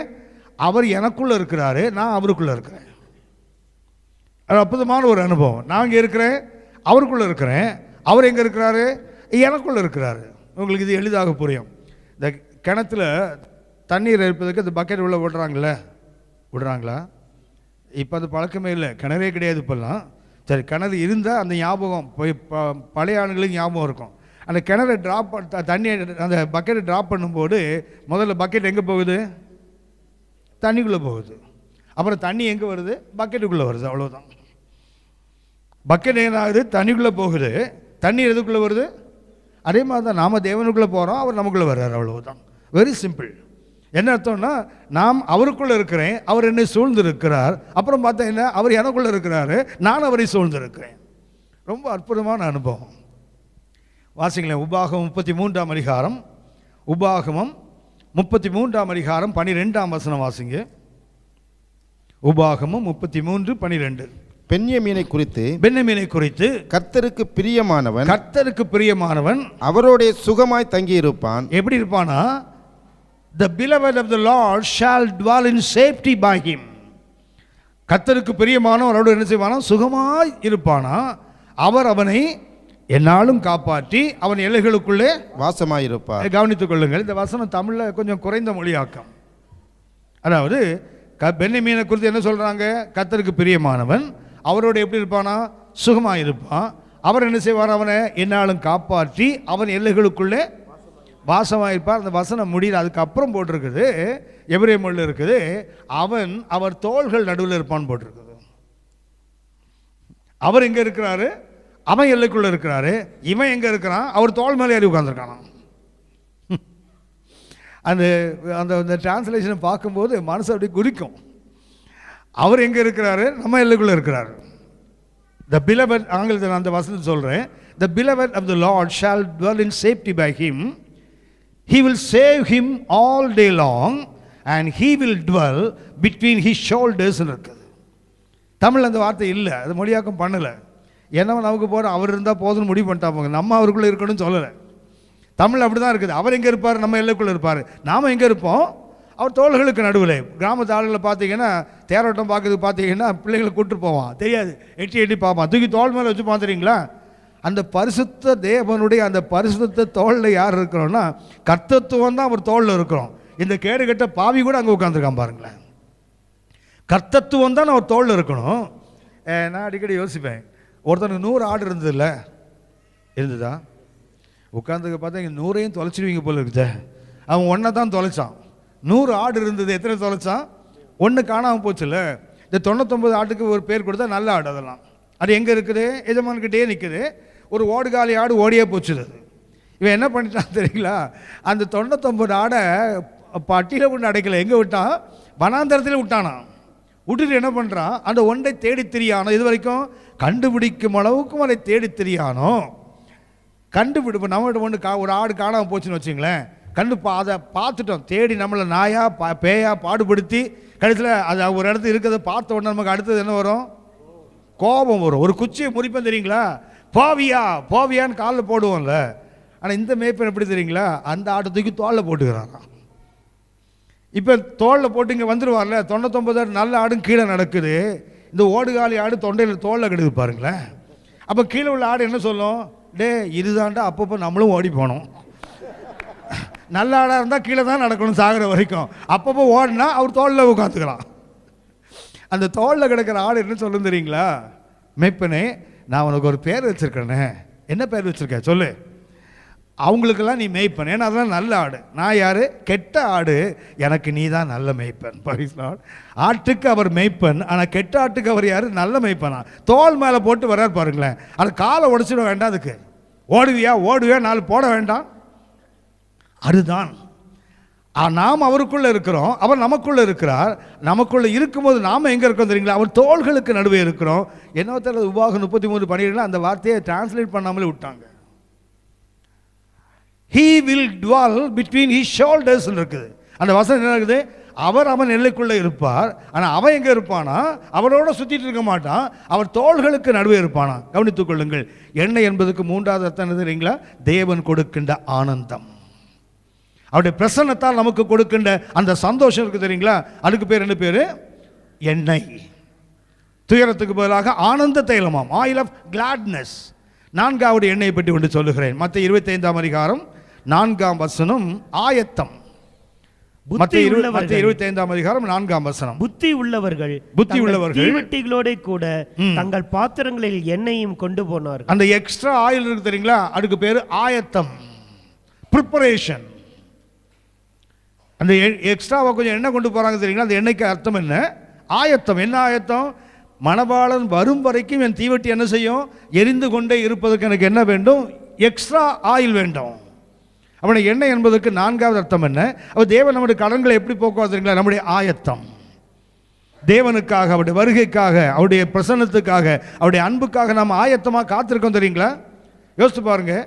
மோசே கர்த்தரை முகமுகமாய் பார்த்த மனுஷன்தான். ஆனால் கர்த்தர் என்ன சொல்றார் தெரியுங்களா? அதிகாலையில் எழுந்து ஆயத்தமாகி என் சமூகத்தை வந்து காத்துரு. அவன் சமூகத்திலே உட்கார்றதுக்கே ஆயத்தம் வேண்டும். அவனுடைய பிரசன்னத்தை பார்க்கணும், அவனுடைய முகத்தை பார்க்கணும், அவன் சத்தத்தை கேட்கணும்னா we need preparation, ஆயத்தம் வேண்டும். ஆயத்தம் இல்லைன்னா ஒன்றும் சரியாகாது. ஆவிக்கிற வாழ்க்கை இன்றைக்கி என்ன பண்ணுறான் தெரியுங்களா? பிரசங்கம் பண்ணுற ஆளை பார்த்தீங்கன்னா பைபிள் ஒரு வசனம் இருக்குல்ல, பேசுவது நீங்கள் எல்லாம் உங்களில் இருக்கிற ஆவியானவரே பேசுவார்னு சொல்லி என்ன பண்ணுவான் தெரியுங்களா? பிரசங்கம் பண்ணுற வரைக்கும் தெருவா வீடாக சுற்றி திரிவாள். பிரசங்கம் பண்ணி சொல்லுவான், பேசுவதை நீங்கள் எல்லாம் உங்களில் இருக்க ஆவியில் போயெல்லாம் கழுத்தை முறிச்சிடணும். அவனை பேசுவது அது எதுக்குன்னு சொன்னால் ஜட்மெண்ட்டுக்கு கத்த சொன்னார். நீ நியாயாதிபதிக்கு முன்னாடி அதிபதிக்கு முன்னாடி நிறுத்தப்படும் போது என்ன பண்ண வேண்டாம்? பிரசங்க குறிப்பு வச்சு நீ அடிக்க வேண்டாம். அவன் என்ன கேள்வி கேட்டாலும் அவனுக்கு என்ன பதில் சொல்ல வேண்டுமோ அதை நீ பேச மாட்டேன். உனக்குள்ள இருக்க அது பிரசங்கத்துக்கு சொன்ன வசனம் இல்லை, நியாய தீர்ப்புக்கு சொன்ன வசனம். நமக்கு எப்போவுமே வசனத்தை தப்பாக பயன்படுத்த நம்ம ஆளு கில்லாடிங்க. அக்னியை போட வந்தேன், அக்னி அபிஷேகம் கூட்டத்துக்கு அந்த வசனம். தேவன் நியாய தீர்ப்புக்கு சொன்ன வசனத்தை எடுத்து என்ன பண்ணுறான், அக்னியை போட வேண்டாம், இது இப்போ நீ எரிஞ்சு போயிடுவோம். முதல்ல வசனத்தை தப்பாக பயன்படுத்தினா கவனித்துக் கொள்ளுங்கள், வசனத்தை கூட்டவும் கூடாது, குறைக்கவும் கூடாது. அது எப்படி இருக்குதோ அப்படி தான் சொல்லணுமே, எதற்கு சொல்லப்பட்டதோ அப்படி தான் சொல்லணுமே தவிர, அப்படின்னா பேசுவது நீங்கள் இல்லைன்னா அது பிரசங்கம் பண்ணுறதுக்கு இல்லை. அதுக்கு கர்த்தர் சமூகத்தில் உட்கார்ந்துருக்க ஆயத்தத்தோடு மோசே வர சொன்னார்ல, ஆயத்தம் தான் நமது கடன்களை நீக்கும். ஐந்தாவதாக 1 யோவான் 2ஆம் அதிகாரம் 20ஆம் வசனத்தை வாசிங்க. 1 யோவான் 2ஆம் அதிகாரம் 20ஆம் வசனம். நீங்கள் பரிசுத்தராலே பெற்ற அபிஷேகம், பரிசுத்தராலே அபிஷேகம் பெற்று சகலத்தையும் அறிந்திருக்கிறீர்கள். அது என்னன்னா பரிசுத்த ஆவியானால் வருகின்ற அனுபவங்கள். என்னைக்கு 5வது அர்த்தம் என்ன? 1 யோவான் 2ஆம் அதிகாரம் 20ஆம் வசனம் 27ஆம் வசனத்தை கூட இதே மாதிரியே இருக்கும்.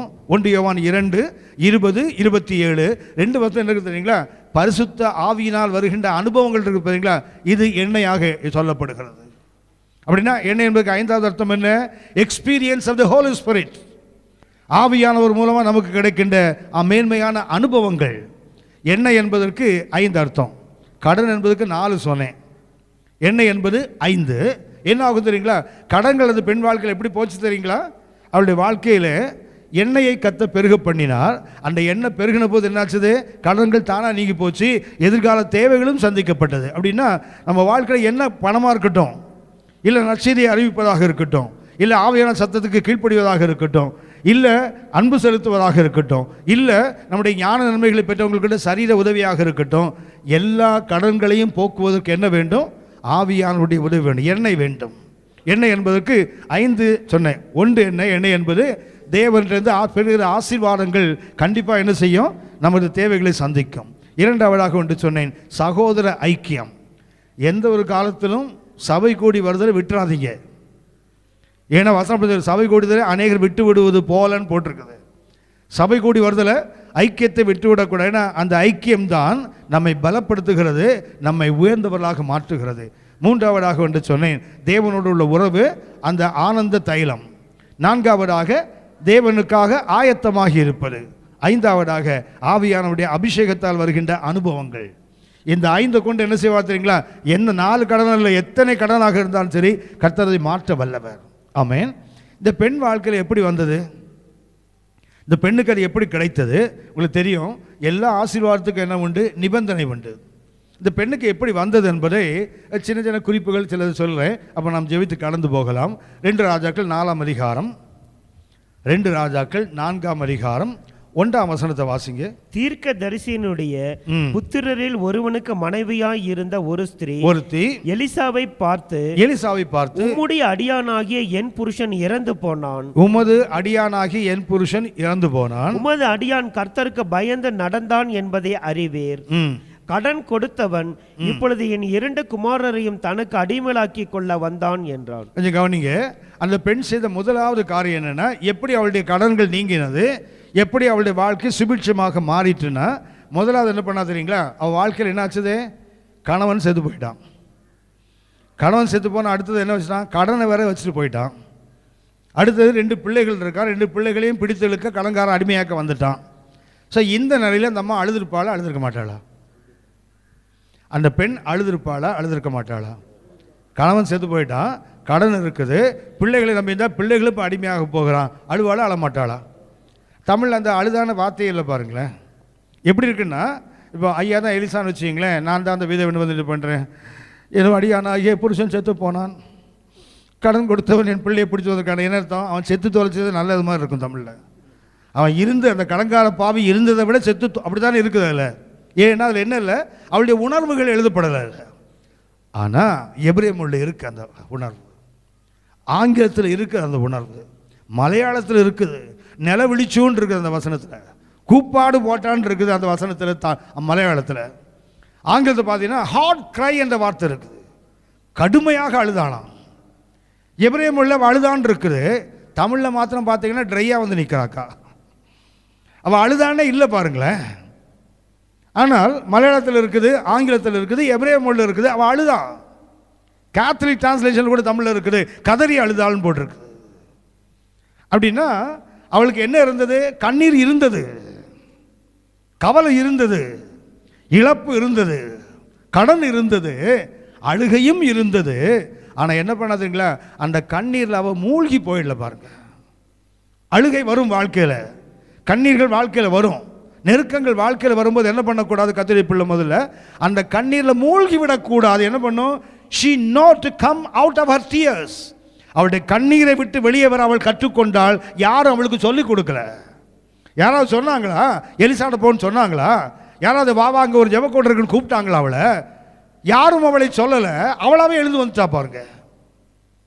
யாருக்கு கடன்கள் தீர்க்கப்பட்டு எதிர்கால தேவைகளை கர்த்தர் சந்திக்க காத்திருக்கிறாரோ, யார் ஒருவர் இன்னொரு வந்து தட்டணும், தடவணும், தூக்கணும், உயர்த்தணும்னு காத்திருக்கல. she came out of her tears by herself. அவளே வந்துட்டா. யாரும் அவளுக்கு அட்வைஸ் பண்ணல. அவட்ட எலிசா உங்க கணவனோட ஊழியம் செய்தவர் தானே, நீங்க அவர்கிட்ட போய் சொன்னா என்னன்னு யாராவது சொன்னாங்களா அவளுக்கு? யாரும் சொல்லவில்லை. இன்னைக்கு ஆவிக்குரிய உலகம் என்ன உலகம் தெரியுங்களா? யாராவது வந்து தாங்கணும், தடவணும், தங்கம், செல்லம், பொண்ணுன்னு சொல்லணும்னு எதிர்பார்க்கிறோம்ல. கவனித்துக் கொள்ளுங்கள். யாரும் வந்து சொல்லணும்னு அவசியம் இல்லை. உங்கள் பிரச்சனைக்கு நீங்க தான் எழுந்து வர கற்றுக்கொள்ள வேண்டும். கவனித்துக் கொள்ளுங்கள். உங்க பிரச்சனைக்கு உங்களை விட அதிகமாக ஜெபிக்கிற ஒருவர் உண்டால இயேசு மாத்திரம்தான். அவர் ஒருவர் தான் நமக்காக மன்றாடுகிறவர், பரிந்து பேசுகிறவர். மற்றவங்களுக்கு என்ன பண்ணணும், நம்முடைய பிரச்சனையை சொல்லி புரிய வைக்கணும். அவர் நம்ம பிரச்சனையை புரிந்து கொண்டு ஜெபிக்கிறவர். அதுக்கு அடுத்தது யார் தெரியுங்களா? நீங்களும் நானும் தான். அவளை யாரும் என்ன பண்ணல, வா வா வெளியே வா, வந்துரு, அங்கே போ, இங்கே போன்னு சொல்லலை பாருங்களேன். கவனித்துக் கொள்ளுங்கள். இன்றைய ஆவிக்குரிய உலகம் தூக்கி விடுற உலகம் இல்லை, தள்ளி விட்டு வேடிக்கை பார்க்குற உலகம். நீங்கள் எப்போ விடுவீங்கன்னு பார்த்துட்டு இருக்கிற உலகம். இதுக்கு கை கொட்டி சிரிப்பதற்கு. விழுந்துட்டா பாரு, எனக்கு அப்போவே தெரியும், அவள் ஓடும்போதே தெரியும், ஆடும்போதே தெரியும் உழுவான்னு. தீர்க்கதரிசி இவங்கெல்லாம் எப்போ எவன் விழுவான்னு பார்த்துட்டு இருப்பான், தலையில் மண்ணை வாரி போட்டு அடக்கம் பண்ணுறதுக்கு. யாரும் அவளை தூக்கி விடலை. அவளே அவள் கண்ணீர்லேருந்து வெளியே வந்துட்டாள். எங்கள் அம்மா அடிக்கடி சொல்லுவாங்க, முடியாது என்றால், முடியலன்னு வச்சுங்களேன், முழங்கால் தண்ணியில் கூட மூச்சு முட்டி செத்துருவானாம். முழங்கால் அளவு தான் தண்ணி, ஐயோ தண்ணியில் விழுந்துட்டா போய் சேர்ந்துருவான் அவன். ஆனால் எங்கள் அம்மா சொல்லுவாங்க, முடியும் என்றால் 3 கடலையும் தாண்டி போகலாம், நீச்சல் தெரியாமலேம்பாங்க. ஏன்னா நான் வாழ்ந்த இடத்துல 3 கடல் சுற்றி இருந்தது. எங்கள் அம்மா சொல்லுவாங்க என்கிட்ட, முடியும்னா 3 கடலை கூட தாண்டி போயிடலாமாக்கா, என்ன செய்யணும், நீச்சலே தெரியணும் உனக்கு அவசியம் இல்லை, முடியும் என்ற அந்த எண்ணம் இருந்தால் போதும். ஆனால் இன்றைக்கி பாருங்கள், முழங்கால் தண்ணியில் மூழ்கி சாகிற ஆவிக்குரிய கூட்டம் தான் அதிகம். வெறும் முழங்கால் தண்ணி, ஐயோ ஐயோன்னு கதறியே செத்து போயிடுறான் நிறைய பேர். அவள் அழுதாள், கண்ணீர் இருந்தது. ஆனால் என்ன பண்ணல, யார் அவளை போய் தூக்கி விடலை, அவளே எழுந்து வந்துட்டா. 1 சாமுவேல் 30ஆம் அதிகாரம் 6ஆம் வசனத்தை வாசித்து பாருங்க. அங்கே தாவீது மிகவும் நெருக்கப்பட்டான். தாவீது மிகவும் நெருக்கப்பட்டான். மனைவி இல்லை, பிள்ளைகள் இல்லை, எல்லா செல்வங்களும் கொள்ளையடிக்கப்பட்டது. அவனோடு இருந்தவன் கல்லறிவதற்கு ஆயத்தமாயிட்டு இருக்கிறான். ஆனால் தாவீது என்ன பண்ணானா, தன் தேவனாகிய கர்த்தருக்குள் தன்னை திடப்படுத்தி கொண்டான் போட்டிருப்பாருங்க.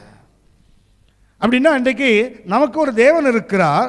அவர் நம்மை திடப்படுத்துகிற மாத்திரமல்ல, அவருக்குள் நம்மை திடப்படுத்தி கொள்ள வேண்டும். இன்னொருத்தர் வந்து நம்மளை தூக்கணும், தாங்கணும், ஜெபம் பண்ணணும் எதிர்பார்க்காதீங்க. நமக்கு ஒரு தேவன் இருக்கிறார். ப்ரேயர் ஆன்சரிங் காட், ஜெபத்துக்கு பதிலளிக்கிற தேவன் மாத்திரமல்ல, வேண்டிக் கொண்டது நினைப்பது மாத்திரம், அதுக்கு மேலேயும் செய்வாராம். வேண்டிக் கொள்வதில்லை, நம்ம நினைப்பதில்லை, அதுக்கு மேலேயும் உதவி செய்ய வல்ல நம்ம ஒரு ஆண்டவர் இருக்கார்ல. ஒன்றை கவனித்துக் கொள்ளுங்கள். யாரும் உங்களை தூக்கி விடணும்னு எதிர்பார்க்காதீங்க.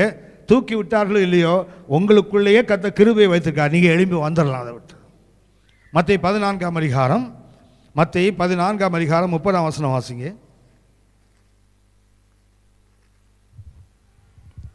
மத்தேயு 14ஆம் அதிகாரம் 30. காற்று பலமாய் இருக்கிறதை கண்டு, காற்று பலமாய் இருக்கிறதை கண்டு பயந்து அமிழ்ந்து போகையில் என்ன பண்றாரு, பரிசுத்த பேதுரு இயேசு கடலில் நடந்து வராரு.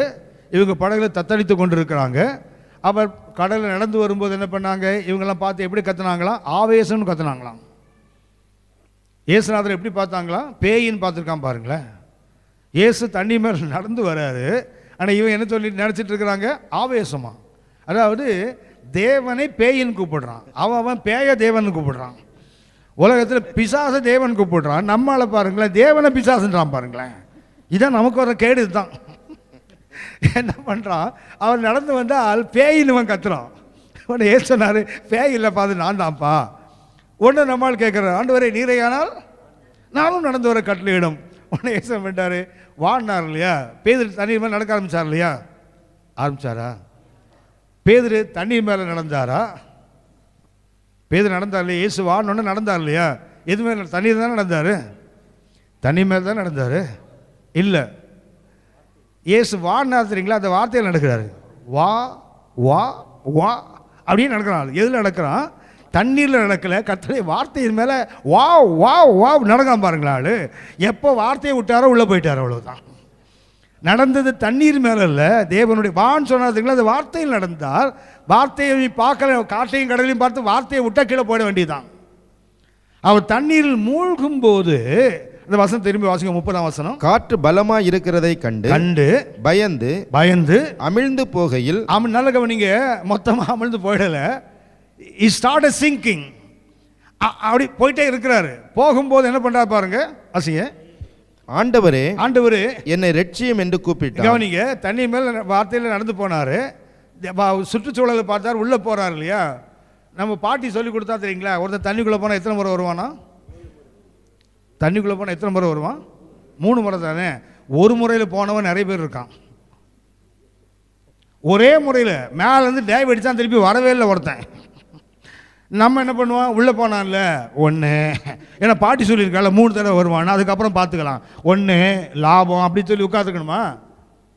பேதுரு என்ன பண்ணால் உள்ளே போகிறார்ல, இயேசு என்ன பண்ணோம், அதான் 3 தடவை வருவான்ல, 3ஆவது தடவை தூக்கி எடுத்துடலான்னு விட்டாரா? அமிழ்ந்து போகையில் என்ன பண்ணான்னு தெரியுங்களா? என்ன பண்ணார்? ஆண்டவரே என்னை ரட்சியும் பைபிள் போட்டிருக்கு. உடனே இயேசு தூக்கிட்டார் பாருங்களேன். மூழ்கிற வரைக்கும் வேடிக்கை பார்க்குற ஆண்டவரெல்லாம் நம்ம ஆண்டவர்.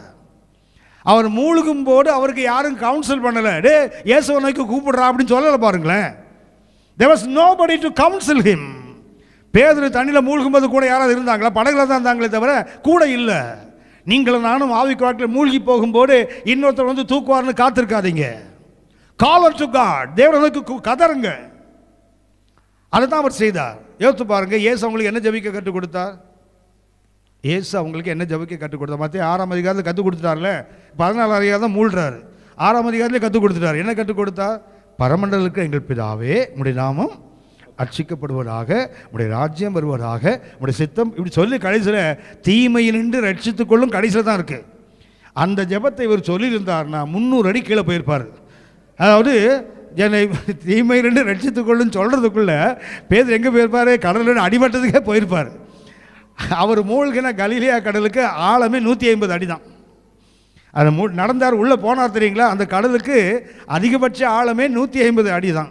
150 அடியை தொட்டிருப்பார் பேதுரு. அப்போ எப்போ? தீமை நின்று ரட்சித்துக் கொள்ளும் போயிடுவ மகனை எப்போ பண்ணு, அந்த மூழ்க தொடங்கும் போதே கால் டு காட். மூழ்கின பிறகு அல்ல, மூழ்கையில், அவன் அமிழ்ந்து போகையில் என்ன பண்ணுறான்? ஆண்டவரே என்னை, 3 வார்த்தை தான் பாருங்களேன், மிக மிக சுருக்கமான ஒரு ஜெபம். உடனே என்ன பண்ணல, நம்ம என்ன பண்ணுவோம்? அட்ரஸ் இல்லாத ஜெபம். பரமண்டல இருக்க எங்கள் பிதாவே, அதான அட்ரஸு. அப்புறம் எப்படி முடிக்கணும்? இயேசுவின் நாமத்தில் பிதாவே. அது முன்னுரையும் முடிவுரையும் சரியில்லைனா ஜெபம் செல்லாதுன்றோம்ல. இவன் ஜெபத்தில் ஒன்றுமே கிடையாது. 3 வார்த்தை, ஆண்டவரே என்னை. இதில் ஒரு வார்த்தை எடுத்துக்கினா கூட அந்த ஜெபம் அர்த்தம் இல்லாமல் போயிடும். என்னை ரட்சியும். யார் வந்து ஒன்று ரட்சிப்பா? ஆண்டவரே என்னன்னா என்ன செய்யணும்? ஆண்டவரே ரட்சியும்னா அந்த எண்ணெய் இல்லாமல் போயிடும்ல. 3 வார்த்தையில் எதுவுமே தவிர்க்க முடியாது. அந்த ஜெபத்துக்கு இயேசு ஓடி வந்து அவன் மூழ்கின பிறகு 1 2 3 சொல்லலை பாருங்களேன். அவன் மூழ்கையில் அப்படி தூக்கி எடுத்துட்டார் பாருங்க. கவனித்துக் கொள்ளுங்கள். நம்ம வாழ்க்கையில் பிரச்சனைகள் வந்து நம்ம மூழ்கும் போது யாரும் வந்து நம்மளை வந்து தாங்கணும்னு எதிர்பார்க்காதீங்க. நம்மை தூக்கி விடுகிற ஒரு அப்பா நமக்கு இருக்கிறார். நம்மை தாங்குகின்ற ஒரு தேவன் உண்டு. அந்த உணர்வு தான் அந்த அம்மாவுக்கு இருந்தது. அவள் அழுதாள், கதறினாள். கணவன் இல்லை, கடன் இருந்தது, பிள்ளைகள் அடிமைகள் எல்லாம் இருந்தும் என்ன பண்ணா தெரியுங்களா? she not came out of her problem. அவ பிரச்சனையிலிருந்து வெளியே வர்றதுக்கு அவளுக்கு தெரிந்திருந்தது. 2வதாக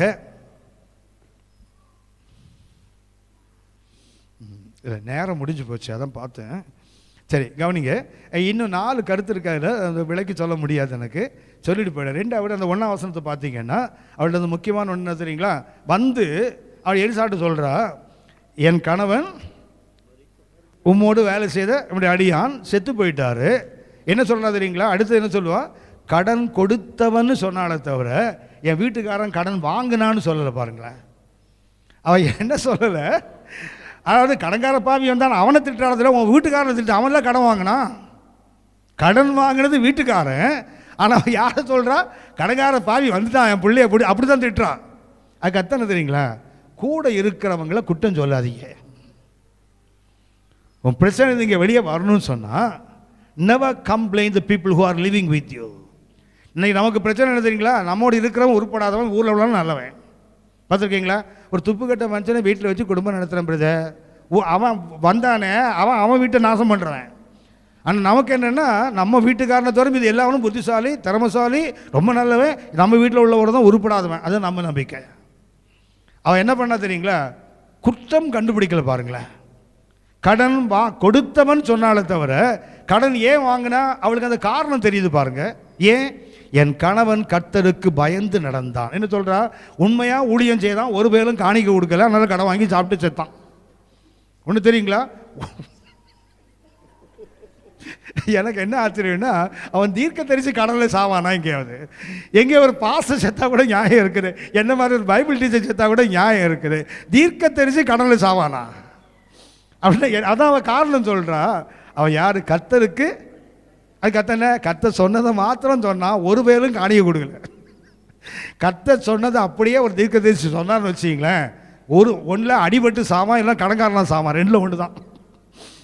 அவள் என்ன சொல்கிறதுங்களா? She know the reason. கடனுக்கான காரணம் அவளுக்கு தெரிய. பாருங்களேன், கவனித்துக்கொள்ளுங்கள். கூட இருக்கிறவங்களை குற்றம் சொல்லி பிரச்சனையை உண்டாக்கி உங்கள் கடலில் மேலே மூழ்கி போயிடுவீங்க. மனிதகுலத்தின் முதல் பிரச்சனை என்ன தெரியுங்களா? ஆதாம் ஏவாள் தப்பு பண்ணிட்டாங்க. சரி, மரத்துக்கு பின்னாடி ஒழிச்சிருக்கிறாங்க சட்டையை மாட்டிட்டு, அதுவும் அரைகுறையான சட்டை. இப்போ கர்த்தர் வந்துட்டு கேட்குறாரு, ஆதாமே எங்கே இருக்கிறாய்? ஆனால் சொல்கிறான், மரத்துக்கு பின்னாடி இருக்கிறேன். அவ கேட்குறாரு, நான் விளக்கின கனியை நீ புசித்தாயா? என்ன சொல்லணும்? ஆமாம் சொல்லு, இல்லைன்னா இல்லைன்னு சொல்லு. நீர் என்னோடு இருக்கும்படி தந்த ஸ்திரீ கொடுத்தால் நான் சாப்பிட. ரெண்டு பேரும் ஒரே அடி அடிக்கிறான் பாருங்க. முதல்ல யாரு? நானாயா கேட்டேன்? நான் தனியாக இருப்பேன் நல்லது, நீ தானே அந்த பொம்பளையை கொடுத்து, அப்போ பிரச்சனை கால் நீ தான். அடுத்தது என்ன? நான் சாப்பிடல, அவள் கொடுத்தா நான். பாருங்களேன், அந்த குற்றத்தை ஏற்று உனக்கு தானே சொன்னார். கொழுக்கட்டை உனக்கு தானே சொன்னார். சாப்பிட்டா செத்து பேருன்னு உனக்கு தானே சொன்னார். அப்புறம் அந்த அம்மாவை குறை சொல்கிறேன். அவள் கொடுத்து போய் நீ வேணான்னு சொல்லியிருக்கணும்ல. கவனித்துக் கொள்ளுங்கள், அன்னைக்கு ஆரம்பித்த குற்றச்சாட்டு இன்னைக்கு வரைக்கும் நிற்கல. அது என்னன்னா, நான் இல்லை அவர் தான், நான் இல்லை அவர் தான். இப்படித்தான் நம்ம அடுத்தவங்க மேலே பழியை போட கற்றுக்கொண்டோமே தவிர ஆனஸ்டாக நேர்மையாக ஆண்டவரே நான் தான் தப்பு பண்ணிட்டேன். யோசிச்சு பாருங்க, தப்பு பண்ணிட்டாங்களே ரெண்டு பேரும், நிர்வாணிகள் ஆயிட்டாங்க. சார், கர்த்தர் வரும்போது என்ன பண்ணியிருக்கணும்? ஓடி போய் காலில் விழுந்திருக்க வேண்டாம். அப்பா தெரியாமல் பண்ணிட்டப்பா அப்படி தானே சொல்லியிருக்கணும். பகலின் குளிச்சான விளையும்போது எதை கொண்டு ஓடினீங்களே டேடின்னு ஓடினீங்களா? இப்போ நிர்வாணி நிற்கும் போது என்ன பண்ணியிருக்கணும்? அவன் வரும்போது போயிட்டு, அப்பா தெரியாமல் பண்ணிட்டப்பா, நீங்கள் சொன்னீங்க, மூளை கட்டு போய் பண்ணிட்டோன்னு சொல்லியிருக்கலாம்ல. தன் பாவத்தை மறைக்கிறவனுக்கு அதை அறிக்கையிட்டு விட்டு விட்டால் இறக்கம் கொடுப்பேன்னு சொன்னார் இல்லையா? ஆடாமையவாளுக்கு அந்த வசனம் செல்லாதா? ஆடாமையவாள் ஓடி போய் காலில் விழுந்த கர்த்தர் மன்னித்திருக்க மாட்டாரா? மாற என்ன பண்ணுவோம்? ஒருத்தரை குற்றம் சாட்டி நம்ம இன்னைக்கு இன்னும் ஆழத்தில் விழுந்து கொண்டு இருக்கிறோம். ரெண்டாவது தன்மை என்ன தெரியுங்களா? she never found fault with the one who are living with her. அவனோடு இருக்கிறவளை குற்றம் கண்டுபிடிக்கல. தமிழில் சொல்கிறானே, குற்றம் பார்க்கின் சுற்றம் இல்லைன்பான். குற்றம் கண்டுபிடிக்க ஆரம்பிச்சேன்னா ஒருத்தனோட வாழவே முடியாது. தேவன் மனுஷனா பூமியில் வந்தா தெரியுங்களா? அவரையும் குற்றம் கண்டுபிடிச்சான்ல. இவன் பாவிகளின் நண்பன், போஜன பிரியன், மதுபான. இயேசுவை சொன்னாங்கல்ல, தேவனே உலகத்தில் மனுஷனாக வந்தாலும் என்ன இருக்கும்? குறைகள் இருக்கும். குறைகள் இல்லை, அவன் குற்றம் கண்டுபிடிக்கலாம். அவன்கிட்ட ஒன்று இருந்திருக்குல்ல. கவனித்துக் கொள்ளுங்கள், நம்ம யாரும் தூதர்களை திருமணம் பண்ணல. ஆமாம், ஹலோ, நம்ம கூட இருக்கலாம் ஏஞ்சலா? அது தோஞ்சல் தான், அப்படி தான் இருக்கும். அது பேர் என்ன ஏஞ்சல்னு வச்சுருக்கும் போது ஆளை பார்த்தீங்கன்னா தோஞ்சல் மாதிரி தான் கிடக்கும். அது கவனித்துக் கொள்ளுங்கள். கூட இருக்கிறவங்க யாருமே குறை இல்லாதவர்கள் அல்ல.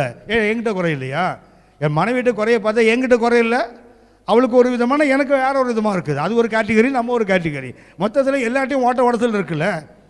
குற்றம் கண்டுபிடிக்கக்கூடாது. மாற என்ன பண்ணோம்? வழக்கமாக நான் சொல்லுவேன், சாப்பிட உட்காந்து தண்ணி கொண்டு வைக்க மாட்டாங்கல்ல. ஹலோ, தண்ணீர் எங்கே இருக்கும்? கடலில் இருக்கும், ஆற்றுல இருக்கும், குளத்தில் இருக்கும், ஏரியில் இருக்கும். டைனிங் டேபிளில் மாத்திரம் இருக்காது. என்ன பண்ணுவான் தெரியுங்களா? இவன் சாப்பிடுவான் தெரியுங்களா, அப்படின்னு தெரியுங்களா? அப்புறம் ஓஹோ, 2 ஹைட்ரஜன் ஒரு ஆக்சிஜன் சேர்ந்தது தண்ணி 2 பேர். அது குளத்தில் இருக்கும், குட்டையில் இருக்கும், மட்டையில் இருக்கும். இந்த அம்மா எழுந்து ஓடும் தெரியுங்களா? ஓடும்போது இவர் மேலே போயிடுவார். மேகங்கள் நடுவே வழி போயிடுவார். இவர் தூதர்கள் நடுவே நடந்து போவார். தூதர்கள் கொண்டும் பறந்துடுவேன்னால் 3ஆம் வானம் போயிடுவார். இது தமிழில் தண்ணி கொண்டு வரதுக்குள்ள யார்கிட்ட குறை இல்லை. என் ஃப்ரெண்டு ஒருத்தர் சொல்லுவார், 22 வருஷம் நான் கத்துறேன் பிரதர், சனியம் பிடிச்சது தண்ணி வச்சு தொலைக்க மாட்டேங்க. நான் சொன்னேன், வைக்கல சாப்பிட வரும்போது கொழுக்கட்டை நீ ஒரு அண்டால தண்ணி கொண்டு உட்காரு சாப்பிடு, உனக்கு என்ன கொள்ளையா? உனக்கு அவள் தான் கொடுத்தா தான் தண்ணியா, நீ வச்சா தண்ணி தொண்டைக்குள்ளே போகாதா? குற்றம் கண்டுபிடிக்க யோசித்து பாருங்க. சீப்பை எடுத்தா தலையில் முடி இருக்குல்ல, சீப்பில் முடி இருக்குல்ல, இந்த வீட்டில் பெரிய இளவா போச்சுன்னு கத்துறல, ஏன் எடுத்து போட்டு தலையை வார உனக்கு என்ன கேடா? குற்றம் கண்டுபிடிக்கிறேன்னா யார்கிட்ட குற்றம் இல்லை. நாம் தூதர்களை மணக்கலை, எல்லாரும் பலவீனம் உள்ளவர்கள் தான். அவங்கவுங்களுக்கு இந்த பலவீனம் இருக்குது. யோசித்து பாருங்க, தலையில் அந்த சீப்பில் உள்ள முடியை எடுக்கலே தவிர 99 நல்ல குணம் அவங்கள்ட்ட இருக்குல்ல. சாப்பிட தண்ணி வைக்கல 99, அதை ஏன் அதை பார்க்க முடியல? குற்றத்தை மாத்திரமே பார்க்குறோமே, ஏன் அவங்கள்ட்ட இருக்க மேன்மையை நம்மையெல்லாம் ஏன் பார்க்க முடியலை? அந்த அம்மாட்ட என்ன இருக்குது தெரியுங்களா? குற்றம் கண்டுபிடிக்கிற புத்தி அப்படி இல்லை. சரி, 3வது ஒன்று சொல்லிக்கிறேன். அவள் வந்து எலிசாடுறது நிற்கிறா. எலிசா என்ன கேட்குறான்? நான் உனக்கு என்ன செய்யணும்? உங்ககிட்ட என்ன இருக்கும்? நான் என்ன சொன்னா தெரியுங்களா? என்னிடத்தில் ஒரு குடம் எண்ணெய் எல்லாம். அப்படின்னா அவளுக்கு என்ன தெரியுது? அவளிடத்தில் என்ன இருக்குங்கிறது அவளுக்கு தெரியுது. பாருங்க, இன்றைக்கு நிறைய பேருக்கு அவங்களுக்குள்ள கர்த்தர் என்ன வச்சிருக்காருன்னு தெரியாது.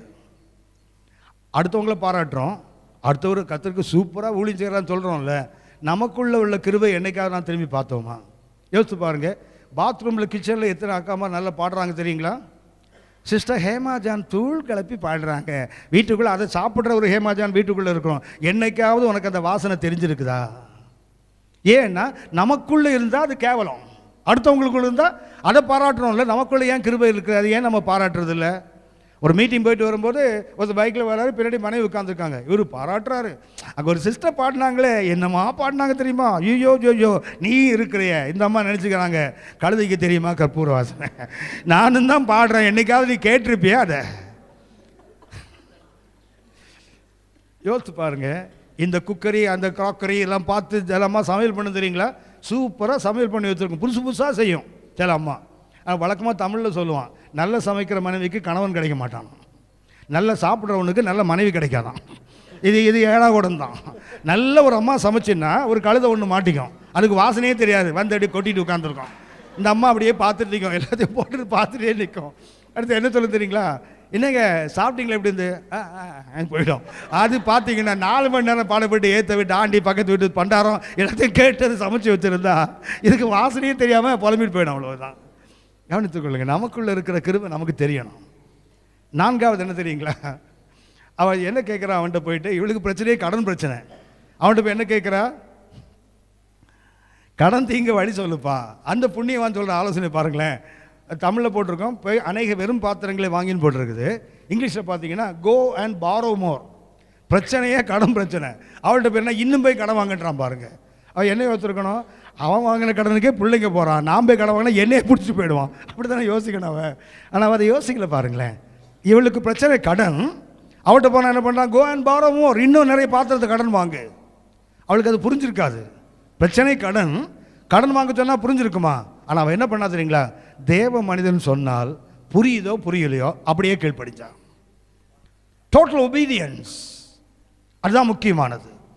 அவளுக்கு தெரியும் ஏற்கனவே கடன் பிரச்சனை, கடன் செத்து போயிட்டான், பிள்ளைகள் அடிமையிலாக போக போகிறான். இப்போ என்ன சொல்கிறான்? கோ அண்ட் பாரோ மோர், இன்னும் போய் கடன் வாங்கு. தேவ மனிதர்களை கொண்டு கர்த்தர் நடத்தும்போது சில விஷயம் நமக்கு புரியாது. எலிசா எரிகோவுக்கு போகிறாரு. அங்கே என்ன சொல்கிறான்? ஊர் நல்ல ஊர், ஆனால் குடியிருப்புக்கு நல்லது, ஆனால் நிலம் பாழானது.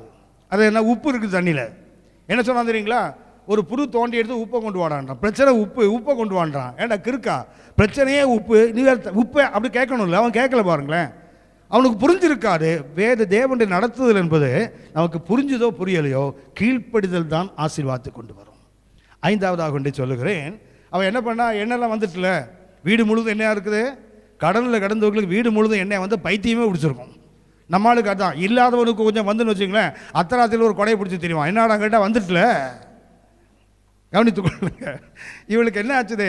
அவளுடைய வீடு முழுவதும் பாத்திரங்கள், வீடு எண்ணெய். நான் உங்களுக்கு சொன்னேன், அந்த எண்ணெய் சமையல் எண்ணெய் இல்லை, உடம்புல பூசக்கூடிய வாசனை எண்ணெய். அப்படின்னா அந்த வீட்டில் எவ்வளோ பெரிய வாசனை இருந்திருக்கும் பாருங்களேன்.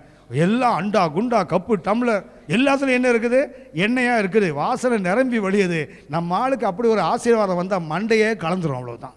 நட்டு காணாமல் போயிடும் தலையில். என்ன, ஐயோ ஐயோ ஐயோ ஐயோ ஐயா. ஆனால் இவன் என்ன பண்ணா தெரியுங்களா? கதவை மூடிட்டா பாருங்களேன். எங்கே போய் நிற்கிறா? தேவ மனுஷனை போய் நிற்கிறா. எதுக்கு தெரியுங்களா? தேவனுடைய வெளிப்படுத்துதல் என்பது ஒரே அடியாக மண்டையில் திணிக்கிறது இல்லை. ஒரு தடவை கீழ்ப்படிந்தால் அடுத்த வெளிப்பாடு. அது ஸ்டெப் பை ஸ்டெப் ரெவலேஷன் என்று சொல்வார்கள். Partial revelation. வெளிப்பாடு எப்படி கிடைக்கும் தெரியுங்களா? ஒரு படிக்கு கீழ்ப்படிந்தால் அடுத்தபடி, அடுத்தபடி கீழ்ப்படிந்தால் அடுத்தபடி. தேவன் எடுத்தவொடனே எல்லாத்தையும் கொட்டுறதில்லை.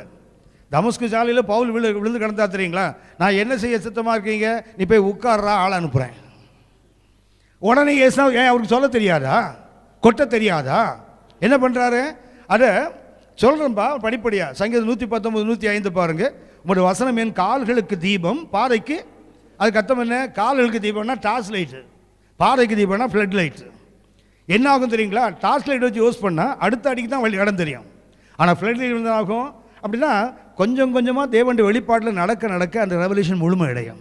அவளுக்கு எப்படி இருந்து தெரியுங்களா?